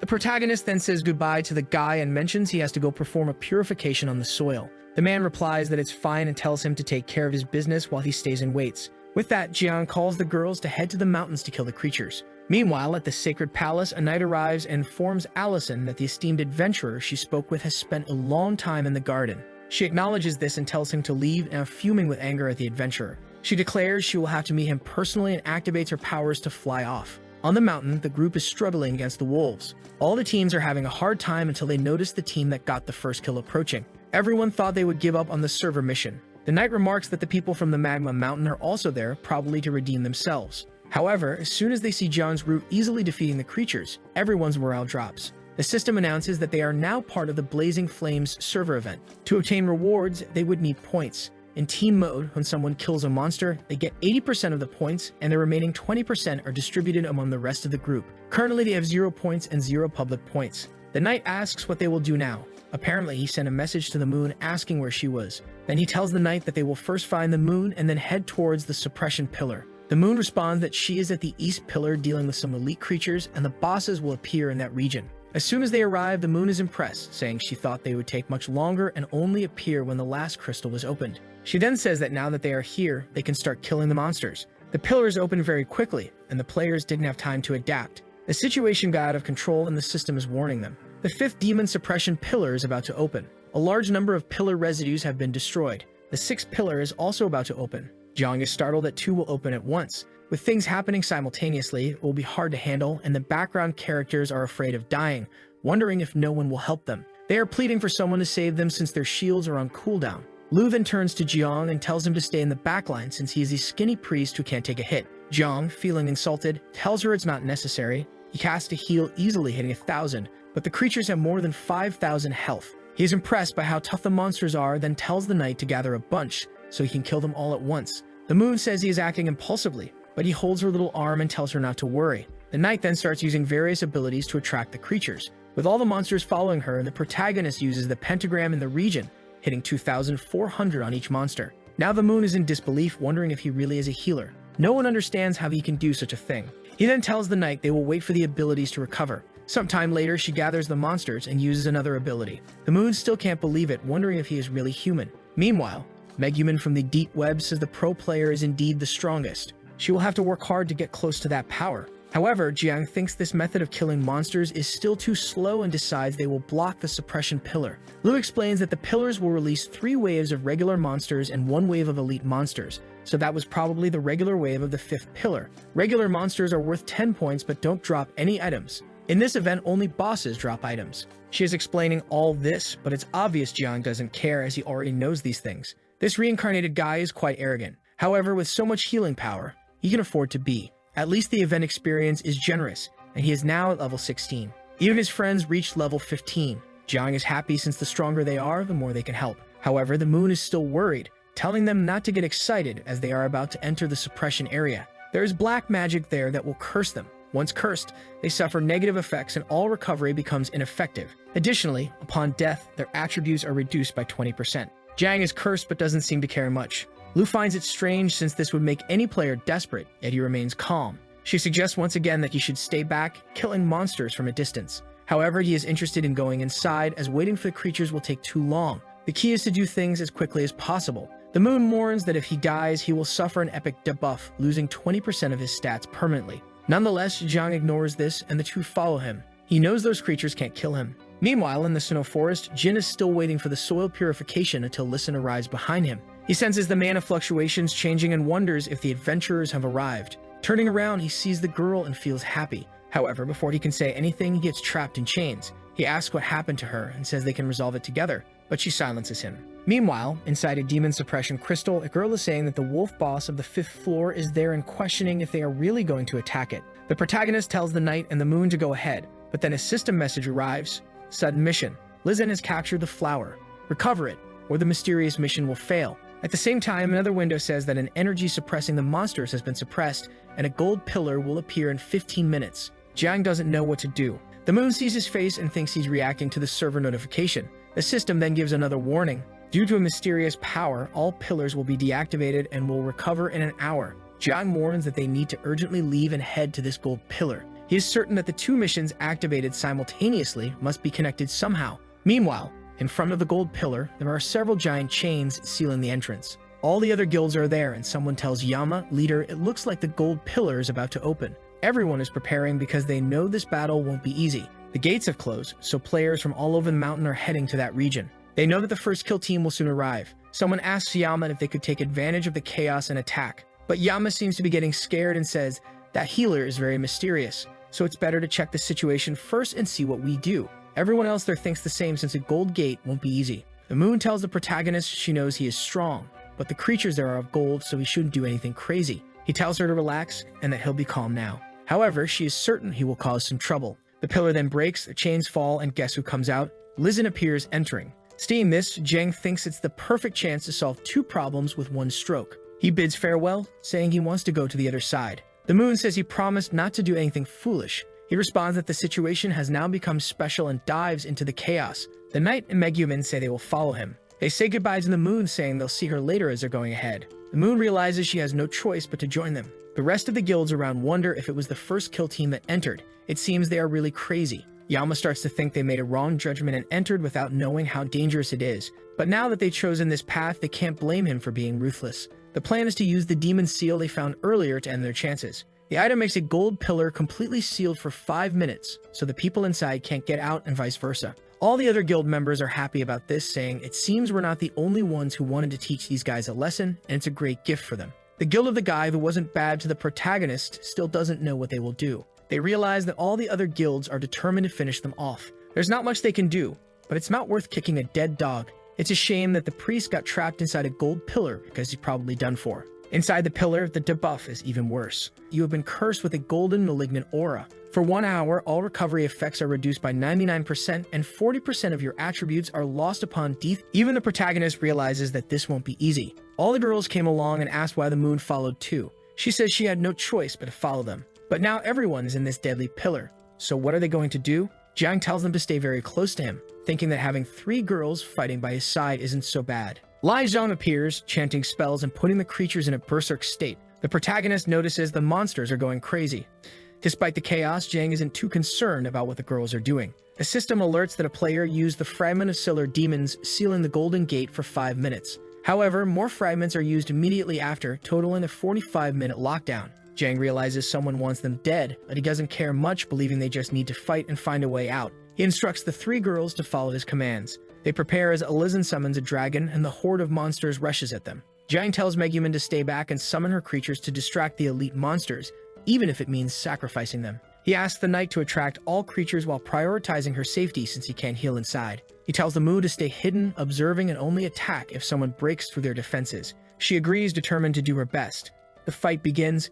Creatures are everywhere, and Jiang instructs the knight to handle those at their back and sides while he focuses on the ones in front. She slices a wolf with her sword, impressing the moon. She thought the girls were weak and useless. The moon asks why she pretends to be weak, and the knight replies that it ensures Jiang continues helping her, as she enjoys playing the innocent princess role. Obviously, Jiang is well aware of this. The battle continues with Jiang activating his orb and staff, dealing 2,245 damage to all creatures. The protagonist watches her, finding the combat fascinating. He praises her, making her blush and realize she forgot to act cute and delicate. She says she'll fetch more creatures in return. Jiang notices that using his area ability twice kills the monsters, but the elites are the real problem. Megumin reports her creatures can't hold out much longer.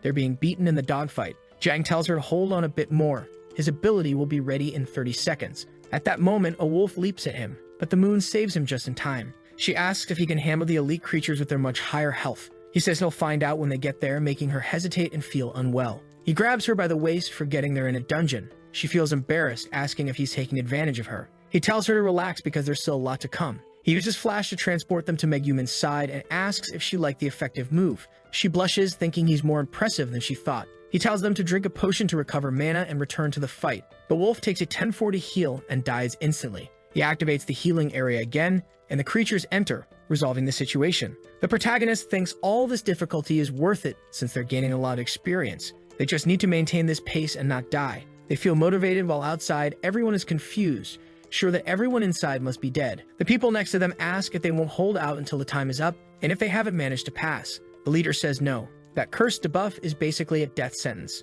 They will surely die. However, inside 15 minutes have passed and they have almost 50,000 points. They are going to come out with a lot of points. They have finally managed to kill the small monsters. Now there's only a level 19 winged demonic dragon left, a gold rank boss. It seems to have 100 health bars, so it won't be easy. When its health drops by 10%, it will unleash a fire attack that deals 200 damage to the target and corrodes 10% of the item durability for 5 seconds. Every time it loses 20% of its health, it will flap its wings and reduce everyone's movement speed. Not to mention its dragon blood causes it to regenerate 1,000 health per second. The protagonist notices that Lizanne's soul has disappeared, but the item needed for the mission is still there. He has no choice but to defeat this boss. He warns that it's difficult to dodge its attacks, so they should stay back and avoid drawing attention. He will handle it. He starts teleporting and using healing spells. The problem is that he's dealing 1,000, 2,000 damage, but the monster recovers 1,000 per second. The dragon spews its fire attack, and they get worried, saying it will be very difficult and he must be careful with his positioning.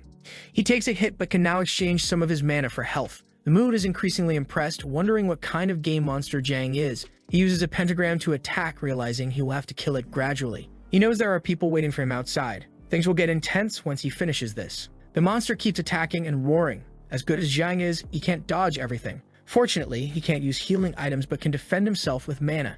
He keeps attacking and 20 minutes pass. He knows the seal is about to end, and with it, the boss must die too. With that, he takes a final healing orb and kills it. You killed the gold-ranked demon-winged dragon boss. First kill achieved with 85,000 points and 21,000 public points. You've leveled up to 19 and gained 8 attributes. The protagonist is very happy. He has 50,000 more points than the mission requires and has gained 2 levels. For now, you will continue adding points only to intelligence since he can still kill everything and has the mana shield defense. The girls are all happy that he reached level 18. He plans to keep adding points to intelligence for effective attacks and mana shield defense. However, the moon is sad.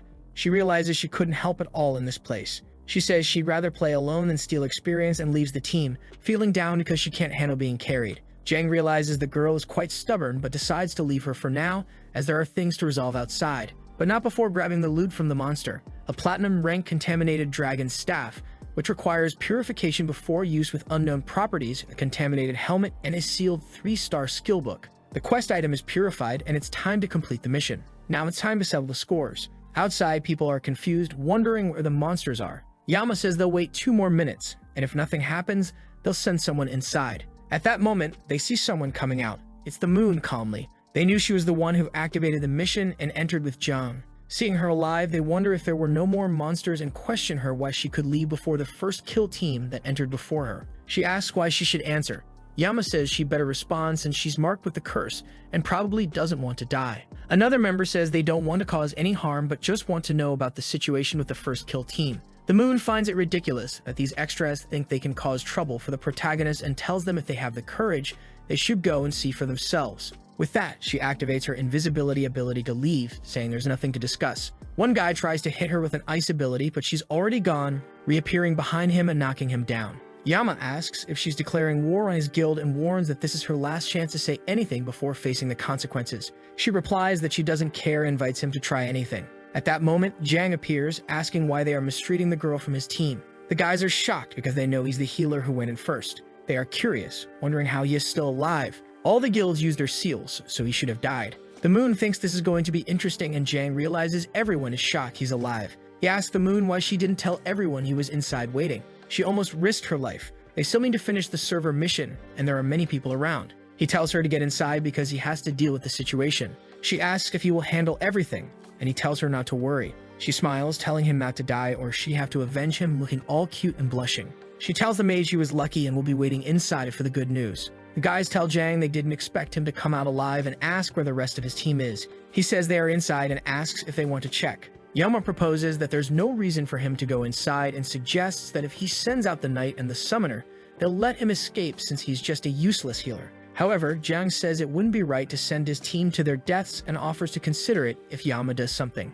Yama asks what and Jang says if Yama kneels and calls him daddy, we'll think about it. Furious, Yama asks if he really thinks he'll survive and if he's looking for trouble. Jang keeps provoking, saying they used so many fragments but it was useless. He offers a challenge where he'll fight anyone, one at a time. The guys call him arrogant and send everyone to attack him at once. Jang is caught off guard, having asked for one at a time, and suddenly 200 spells of ice, fire, earth, and plant come at him. Through the smoke, they wonder if he's dead. Some say no because no one received a kill notification, but there he is, with his health locked at 50%, thanks to his mana shield being the only thing damaged. Now it's his turn. After being attacked, he activates the pentagram of death healing, dealing 1300 damage to everyone. The massive damage knocks everyone back. Yama thinks this is cheating, questioning how a healer is doing this. Jang heals himself and tells Yama to stay quiet. Poor Yama even drops the sword he paid millions for. Jang invites the other guilds to attack too. Dynasty attacks, but their leader apologizes, saying they have no problem with him. Jang remembers from his past life how this guy leaked information and caused trouble,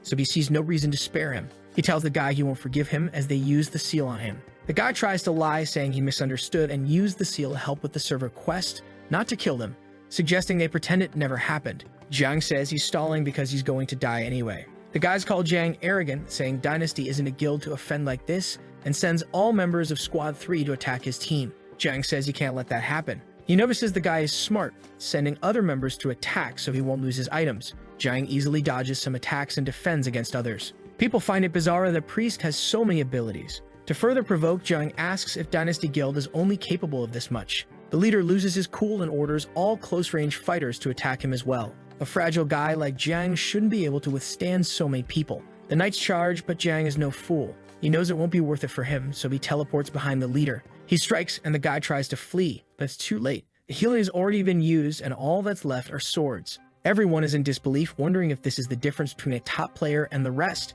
The protagonist thinks to himself that this was very, very good. It will help evolve his magic sphere. The leader of another guild approaches, introducing himself and saying the seal issue was a misunderstanding. They had no choice but to obey Yama. So could they reconcile? Jiang agrees, but only if they deliver 30 complete sets of bronze items and provide a list of all the guilds that use the seal. The leader immediately sends a trade offer, including messages from each participating guild. The list is extensive, and Jiang is impressed by how many people want him dead. Jiang turns to the leader of the Supreme Alliance, asking why he's in such a hurry to leave. The guy asks what he can do for the protagonist. Jiang says he doesn't know what he did to offend them, but they also use the seal. The leader tries to laugh it off, saying they're just a guild of mischievous kids. Jiang tells him to stop lying and hand over 200 sets of bronze. Frightened, the leader says that's too much.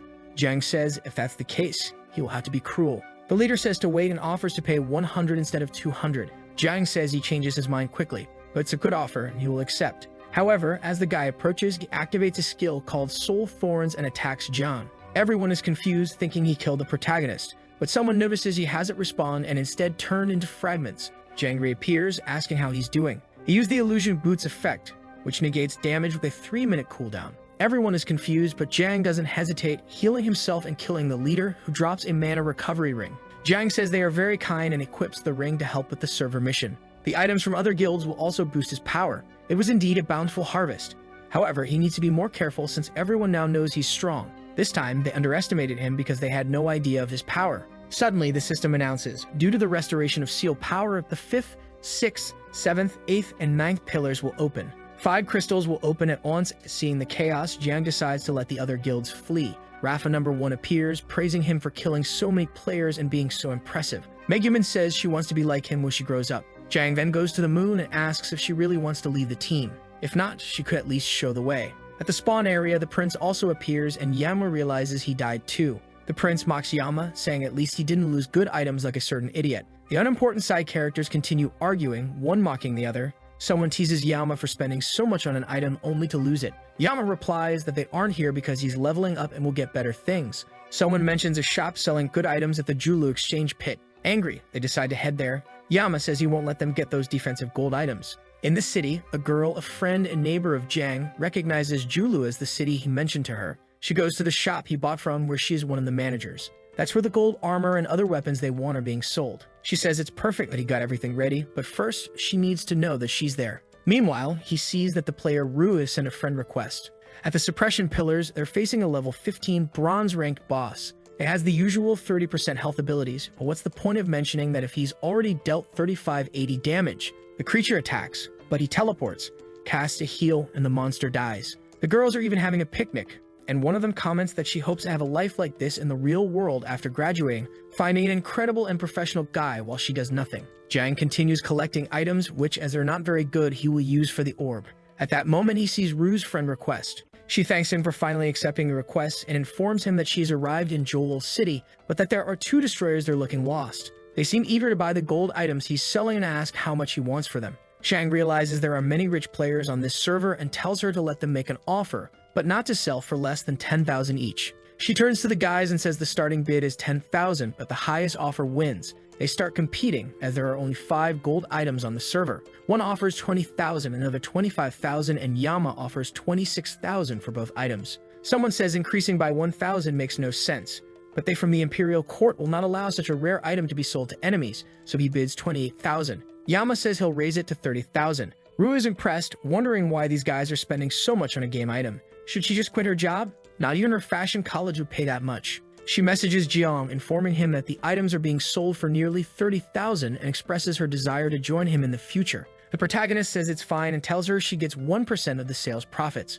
Now, with her in the shop, he can finally put all the gold items there. Meanwhile, chaos continues at the 9th pillar. He knows that with so many openings simultaneously, the pressure on players has increased significantly. Then the system sends another message. Due to the restored power of seal breaking, the 10th, 11th, and 12th pillars will open. Players, be aware that the 9 demon suppression cauldrons are currently under attack by black magic. The moon says if that's the case, they can't keep waiting there and ask the protagonist what they should do. If that cauldron breaks, the entire server will fail. He says it's also dangerous to leave 3 silver bosses attacking simultaneously, so they should go protect the cauldrons while he kills the bosses. He tells Amiibo Min that from now on, she will take charge on the battlefield. He is confident that since she was a good player in the past, she won't disappoint him. Excited, she says he can trust her and she will definitely meet his expectations. However, at the 9 cauldrons, they are scared and don't know what to do. Potions are running out and everyone is lost because the number of creatures keeps increasing. One guy is barely saved and thanks them, but they are still unsure about the fight until the girls arrive. They're without the protagonist, but they've been leveling up with him all this time, so compared to the rest of the server,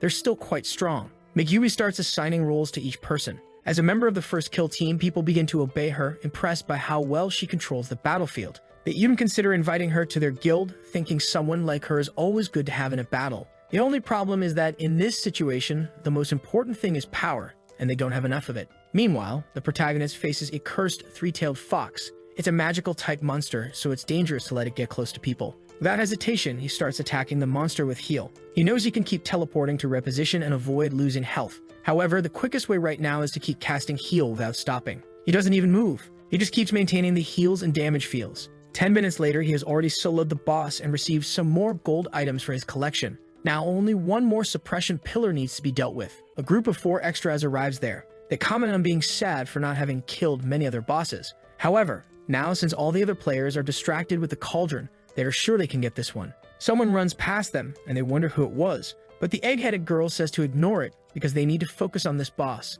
Meanwhile, at the 9 cauldrons, things are getting complicated. The moon tells the girls that the defenses are breaking and asks for a solution, but Megumin says they are already doing their best and using all the available people. The only way to change things would be if Shang appeared. The best they can do is buy time for that to happen. With 5 times more monsters than players, only area abilities will have an effect. Asks if this Fangium is really that strong to guarantee victory. Megumin says yes, if he were here, they would definitely win. The extras think that if that's the case, they will use all the items they have stored to survive and gather as many points as possible. The battle continues with Megumin summoning her dogs. The problem is that the wolves are already reaching the cauldrons, but no panic because the protagonist arrives mounted on a dragon, dealing 3,500 damage to all the monsters. Some get angry, saying he's doing this just to show off, but at least he will save the server mission, so the guild's efforts won't be in vain. Our boy thanks everyone for their efforts and says they can relax now because he will carry everyone. Now, everyone is excited for the fight, and half an hour later, the creatures are finally defeated.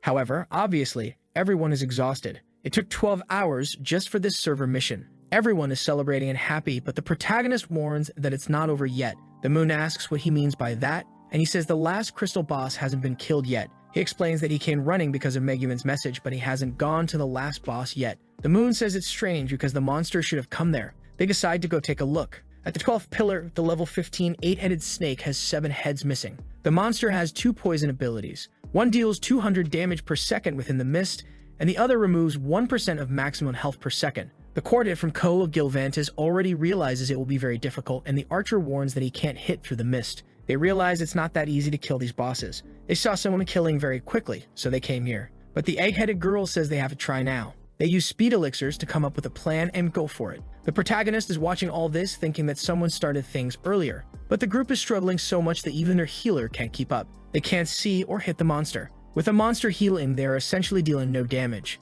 and the worst part is the shield is about to break. They decide to flee since they're wasting items for nothing. The quartet retreats. The knight says the group left, so it's their chance and John agrees. Seeing their team approaching, the extras wonder if they will let them steal it like that. The leader says the composition of the guys is similar, so they won't succeed either, but he decides to ask them. As the guy approaches, the protagonist recognizes the nickname. These 4 were at the top of his leaderboard in his previous life. It's amazing to see that this team has been together since the beginning of the game. Jiang asks what they want, and the guy questions if he's also there to face the boss. But he already finds it strange that the old server legend is being so friendly. The guy says it's nothing, but it would be good if they fought together and shared the loot since the boss is very difficult. However, Jiang says it's not necessary. He says that since they're not going to fight, they should stay back and not interfere. The group is startled, and the egghead girl asks why he's so stressed. Her brother asks politely. There was no need for such a response. However, the knight interrupts, saying that they couldn't handle the boss and now they come with this kind of offer. They start to argue and the protagonist warns that if they don't leave, he'll have to send everyone to the respawn point. The leader of the group says it's fine, they'll stop insisting, but he didn't need to be so harsh with his words. Maybe this was a good chance to cooperate. Young disagrees, saying that it's not going to happen since he'll fight the boss and they won't do anything. He warns the girls not to let them steal, and then heads towards the monster. He understands that with their combination, they couldn't win. The extras wonder why the healer went alone. Without hesitation, he casts a heal. The monster agonizes and he dodges the attack. The boss's health is dropping and people wonder how a healer is dealing damage. The egghead girl is shocked because he's not only dealing damage but in large amounts. The leader realizes it's probably some talent effect. He can also convert resurrection into a shield. Apparently, he can invert healing into damage. They feel rejected with reason, but the egghead girl says it doesn't matter because soon he won't be able to see the monster and thus won't be able to deal damage. While Jiang dodges, she keeps criticizing. What she didn't expect was that Jiang calculated the boss's distance for the moment it disappeared. He already knew where the circle would be invoked correctly. Then he just used the magic to hit even without seeing. She keeps wanting to bother, but the leader tells her to be quiet. In the end, they were the arrogant ones, as the boy can apparently kill the boss alone. This ability of his must have come from a very rare skill book. The girl then apologizes, saying they ended up embarrassing themselves. The boss dies, and the protagonist obtains a gold staff, a gold knife, and immediately, there's an announcement that the server event is complete, and the point exchange shop will open in 10 minutes. The protagonist is very happy. Besides the regular items, he also got 5 other gold items. The server mission was well worth it. He will have 134,000 points, and they will share the remaining 33,000. The girls thank him, as no one else managed to get that much. The captain then calls for him. Jiang asks if he's trying to steal the items he got. The guy says no, he actually wants to buy them. Now the protagonist smiles, saying if that's the case, he does have some items. The guy asks to take a look and shows the items. Seeing that list, the guy is shocked, asking if he's the server warehouse. Jiang states the prices and says that since there's no credit and no returns, they have to pay up front. What the guys don't know is that he's only selling silver items. They have no idea he also has gold items. With the transaction complete, he thanks them, saying the brother is very generous and can come back anytime. The knight asks why his mood changed so quickly. He says one shouldn't hold a grudge against someone who gives them money. She asks where they're going and he says he's heading to the snowy forest, but they can go to the main city. He believes that from now on, the class change shouldn't involve fighting, so he doesn't need the blessing of the goddess of love either. The girls then say they're going to rest a bit since they've been playing for over 12 hours. The moon says she's also going to log off, but wants to ask the protagonist something first. He asks what it is. She approaches, blushing, and wants to know if he would like to leave a like in this video to help Mamoru make more juicy content for his viewers. Do you remember that the last video ended when Moon approached the protagonist to ask something? Awkwardly, he turned around and asked what she wanted to talk about. The clever girl wanted to know if he had a girlfriend. Jiang felt embarrassed and asked what she meant while recalling his neighbor. He then shook his head, saying no, while wondering why he thought of the girl. Once again, Moon insisted on getting a definite answer. He said no and asked why she wanted to know. She sent a friend request, saying she was just curious. She also mentioned that next time they met, she wouldn't bother him. Our protagonist realized how hard it was to understand her intentions. In the next scene, he arrives in the snowy forest. The guy who ended up with the maid but said it was unintentional welcomed him and mentioned that the bottle was taken by Lizin. Our boy said he knew very well and had already brought it back. Yejin thanked him and said that with it, they could uncover the soil's secrets. Jiang seemed uninterested and decided to check out the event shop while the guy performed the invocation. The shop was full of items and our boy had almost 100,000 points. Seeing the available items, he noticed that the gods had been generous. The rewards were practical and easy to use, not to mention very good. The elixir that permanently increased his attributes only cost 10 points. In the future, he knew these things would be sold for an exorbitant price. Knowing this, he decided to buy all the elixirs and all the golden skill books. He also acquired a 4-star book and a piece of a gold item. He bought 3 teleports in case he needed to escape, and the rest of the points would be converted into gold. Yejun then turned to the protagonist and said that the flaming sunflower's aura had been purified. Our boy asked what they would do next. The guy explained that he would try to use a magic circle to trace the residual aura in the soil. A black aura then emerged from the body, leaving him confused. That was the aura of a demon god. Jiang remembered that the disaster in his past life was also related to a demon god. Yejin explained that the magic circle would show the scene and location where everything happened. We then saw Lizin asking why this was happening. She wanted to know why he came to her while crying in the sunflower field. The demon controlling her body lost control for a second. It wondered how the weak human managed to break its control, stating that if her soul were useful, she would have already died. With this, the protagonist realized that Lizin was indeed possessed. Even her soul was being manipulated. Yejin angrily shouted that it was terrible to manipulate and possess others' bodies like that. Those were indeed methods of demon gods, and the sacred palace had been infiltrated by one of them. At that moment, he made another request to the protagonist. Apparently, this was the longest quest in history. He asked the respected adventurer to take this to the City of Fire, find a lord named Yang Shenfeng, and inform him about everything related to these gods.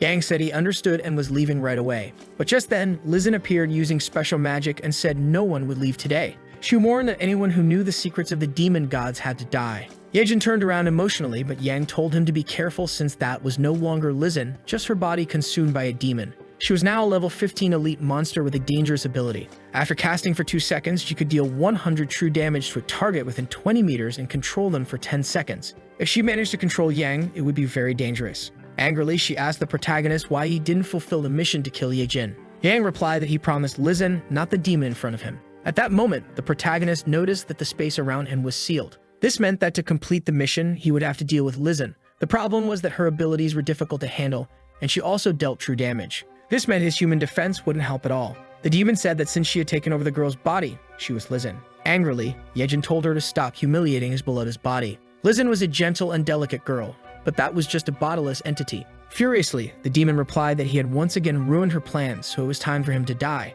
She began summoning darkness, but the true soul of Lizin appeared, begging her not to hurt Yejin. The demon grew angry, saying she shouldn't resist because of that idiot. The demon concluded that to stop losing control, it needed to kill Yejin. Most importantly, it wanted the real Lizin to witness everything. Our protagonist had no escape as the system informed him that the character Yejin, who was extremely important to the story, was in a life or death situation. He had to act immediately to save him. If Yejin died, the mission would fail. Jang then realized he couldn't let the invocation be completed. The demon announced that the soul trimmer was ready. Our boy was certain there was no way to stop it. If that was the case, he yelled for Lizin to interrupt it. He knew that was the only way to stop it. The demon said his words wouldn't reach the girl. However, from beyond, Lizin appeared and hugged her. With that, the conjuration circle was cancelled. The real Lizin screamed, telling the protagonist to flee. The demon god wouldn't forgive him, so it was better for him to run. The protagonist grabbed Yejin and started running. He stopped midway and said they needed to go to the City of Fire. They went to a teleportation circle built a century ago. The problem was that when the demon god was sealed in the mountains, the teleportation circle was also destroyed. Jang questioned if he could really restore it. Yejin responded affirmatively, explaining that he had been a soldier in the City of Fire. He had worked for a long time maintaining these teleporters. He then placed a crystal, and the source began to glow. He instructed Jang to step into the circle, saying it would send him to the City of Fire. Our priest asked where Yejin himself would go. The man explained that unfortunately, the crystal he had prepared could only transport one person. However, it was alright because his job would be complete with that. Now it was up to the protagonist to resolve everything. Yejin vowed to do anything to rescue Lizin. Jang realized he had to return as quickly as possible before Yejin died. At the main mansion in the city, we saw a well-designed character. This meant he wasn't just any adventurer. He was Lord and Shenfeng of the city, the man the protagonist came to meet. Jang explained that the old location of the burning flames had been infiltrated by a demon god. The man was shocked, and Jang placed the item on the table. Placing his hand on the pot to analyze it, he recognized the aura of a demon god. Realizing they needed to go quickly to the burning flames, the system announced the message quest was complete. The new mission was to follow Shen to the old site of the flames and investigate the demon god incident. Given the difficulty, Jang would receive the best class in the world. At that moment, Jang was impressed that Shen had an artifact, a world teleportation map. This item allowed someone to teleport to a location they had been to at least once before. The Lord asked where the location was, and Jang replied it was in the snowy forest. Reluctantly, Shen said he hadn't expected to return to that place. He activated the artifact, and they appeared there. And Shen immediately sensed that the place had a protective aura that prevented anyone from seeing inside. The protagonist remembered Yejin mentioning something like that. The only strange thing was you couldn't find the couple. The Lord said he wasn't detecting the presence of any demons and asked if he was sure the followers were there. Jang clearly remembered where the two were and found it strange they were no longer there. The Lord reiterated he detected no demon presence and questioned if Jiang was sure about the followers. The protagonist recalled that when he left, Yejin was still at the teleportation site and Lizin was in the snowy forest. He knew Yejin had said he would return to find Lizin. In his past life, if no one followed a similar path, the mysterious class change wouldn't be activated. He then told the Lord there seemed to be some turbulence in the burning flames and the source must be the sacred palace. Since Lizin's secrets were revealed, she would undoubtedly return there. The Lord decided they would go back immediately if they couldn't wait. He activated the teleportation again and they arrived at the location. As soon as they appeared, the Lord sensed the presence of a demon god. At that moment, Lizin was arriving and they managed to reach her due to the teleportation. She then turned to Yi Jing and said that since he had the courage to die, he must be eager to meet his end. The attack was directed at him as he was hiding. He barely managed to dodge it. At that moment, the city lord appeared, questioning how the demon dared to invade the palace. Yijing, ever the pushover, begged the lord not to kill Lizin because she was still possessed. The lord agreed and performed an exorcism, causing the girl to collapse. He then mentioned that he left a small spark of hope and now it all depended on the god's favor. The demon reappeared, declaring that they deserved to die for disrupting its plans and pleaded for the demon god to protect its followers. Suddenly, Lizin's body transformed with a snake head and a dog head appearing. The lord questioned whether it was worth sacrificing her body for a vile spirit. However, Lizin replied that men, as always, couldn't appreciate beauty as the spirit she received from the lord was the most beautiful existence in the world.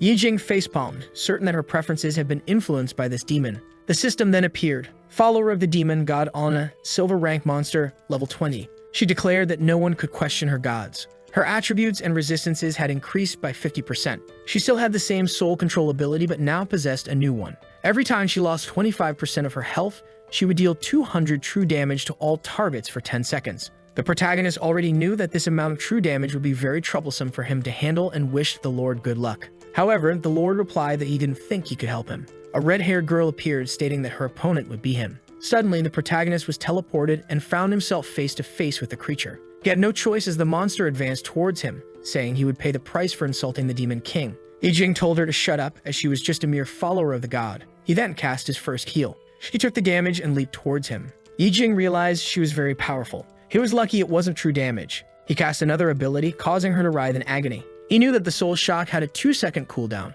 which was enough time for him to escape the attack range. He retreated, noting that she was out of range, but he wasn't, and activated the healing pentagram. This caused multiple damages of 2,900. Seeing that half her body was male and the other half female, Yijing thought that this god had a horrible taste. He pointed his staff, saying he had to end this because it was causing him mental damage. The monster continued screaming, ordering him to die. Yijing commented that the human head wasn't so ugly. The demon activated the soul-sucking ability, saying she would drain his energy. With his hand on his face, Yijing remarked that today's monsters couldn't handle the truth. 10 minutes later, she was at 1% HP. He assured her not to worry that he wasn't sending her to death. Even though she had disrupted his mission, her death wouldn't be painful. Suddenly, something broke through the skies and hit her chest. Yijing asked what Shang Feng thought he was doing. The lord, embarrassed, apologized, saying the power had escaped unintentionally. The protagonist cursed him, thinking that damn NPC was stealing his kill. The lord apologized, promising compensation. Yijing decided to accept, already imagining it would be good to receive the teleportation map.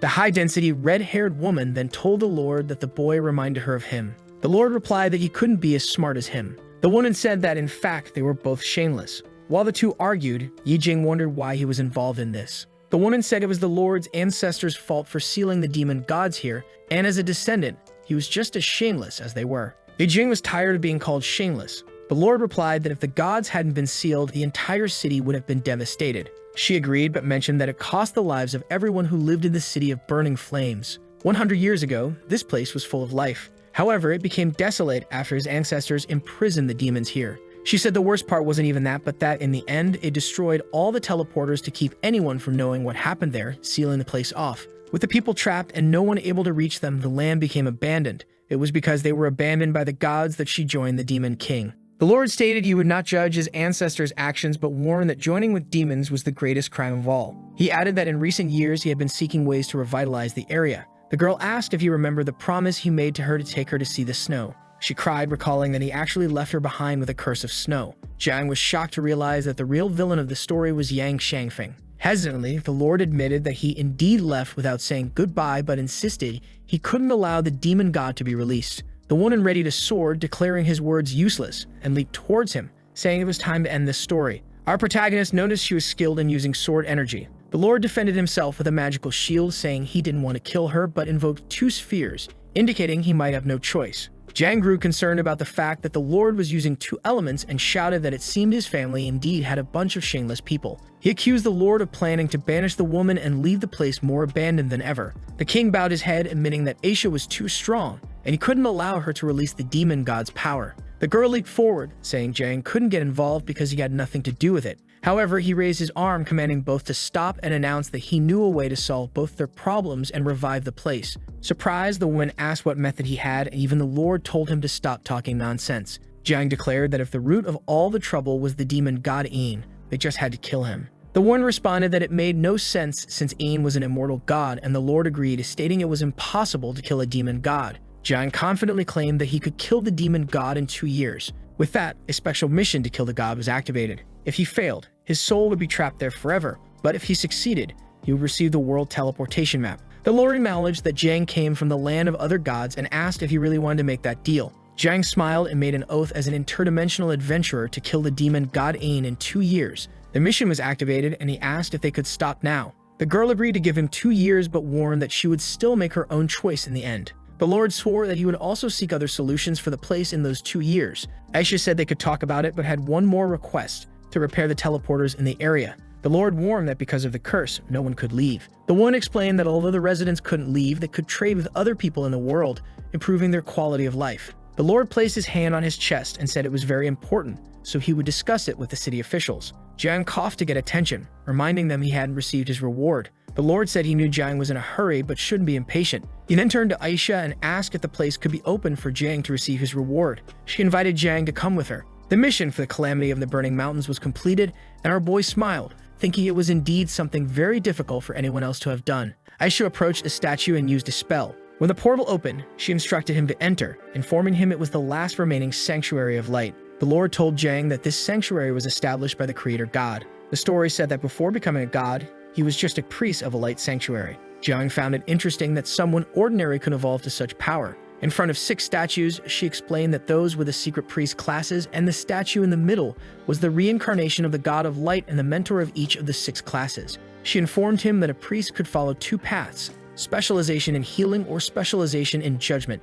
Each class had its details, but nothing was well documented. She then instructed him to place his hand on the orb to begin the class transfer. After completing the test, he could choose the priests who accepted him. Jiang asked if he couldn't choose any of them, and she replied that only if all 6 approved of him. The Lord told him not to entertain any delusions. Until now, only the great Pope of Light had received recognition from the 6 sages. Jiang was shocked, knowing that this person could challenge the great gods. With a disdainful expression, she said that since he would challenge the demon god, she would help him and handed him a divine stone with a magical blessing. It would increase his intelligence by 50% but could only be used there. She explained that when the test began, all of his items and abilities would become ineffective. He could only rely on his basic attributes. Jiang said it was too extreme, but she replied that there was no other option. With that, he placed his hand on the orb and said to begin. The system welcomed him to the priest class transfer tower. He recognized it as a mental illusion. He noticed that only his base attributes remained, but he still had his talents. Facing the tower, he commented that it resembled other class change towers.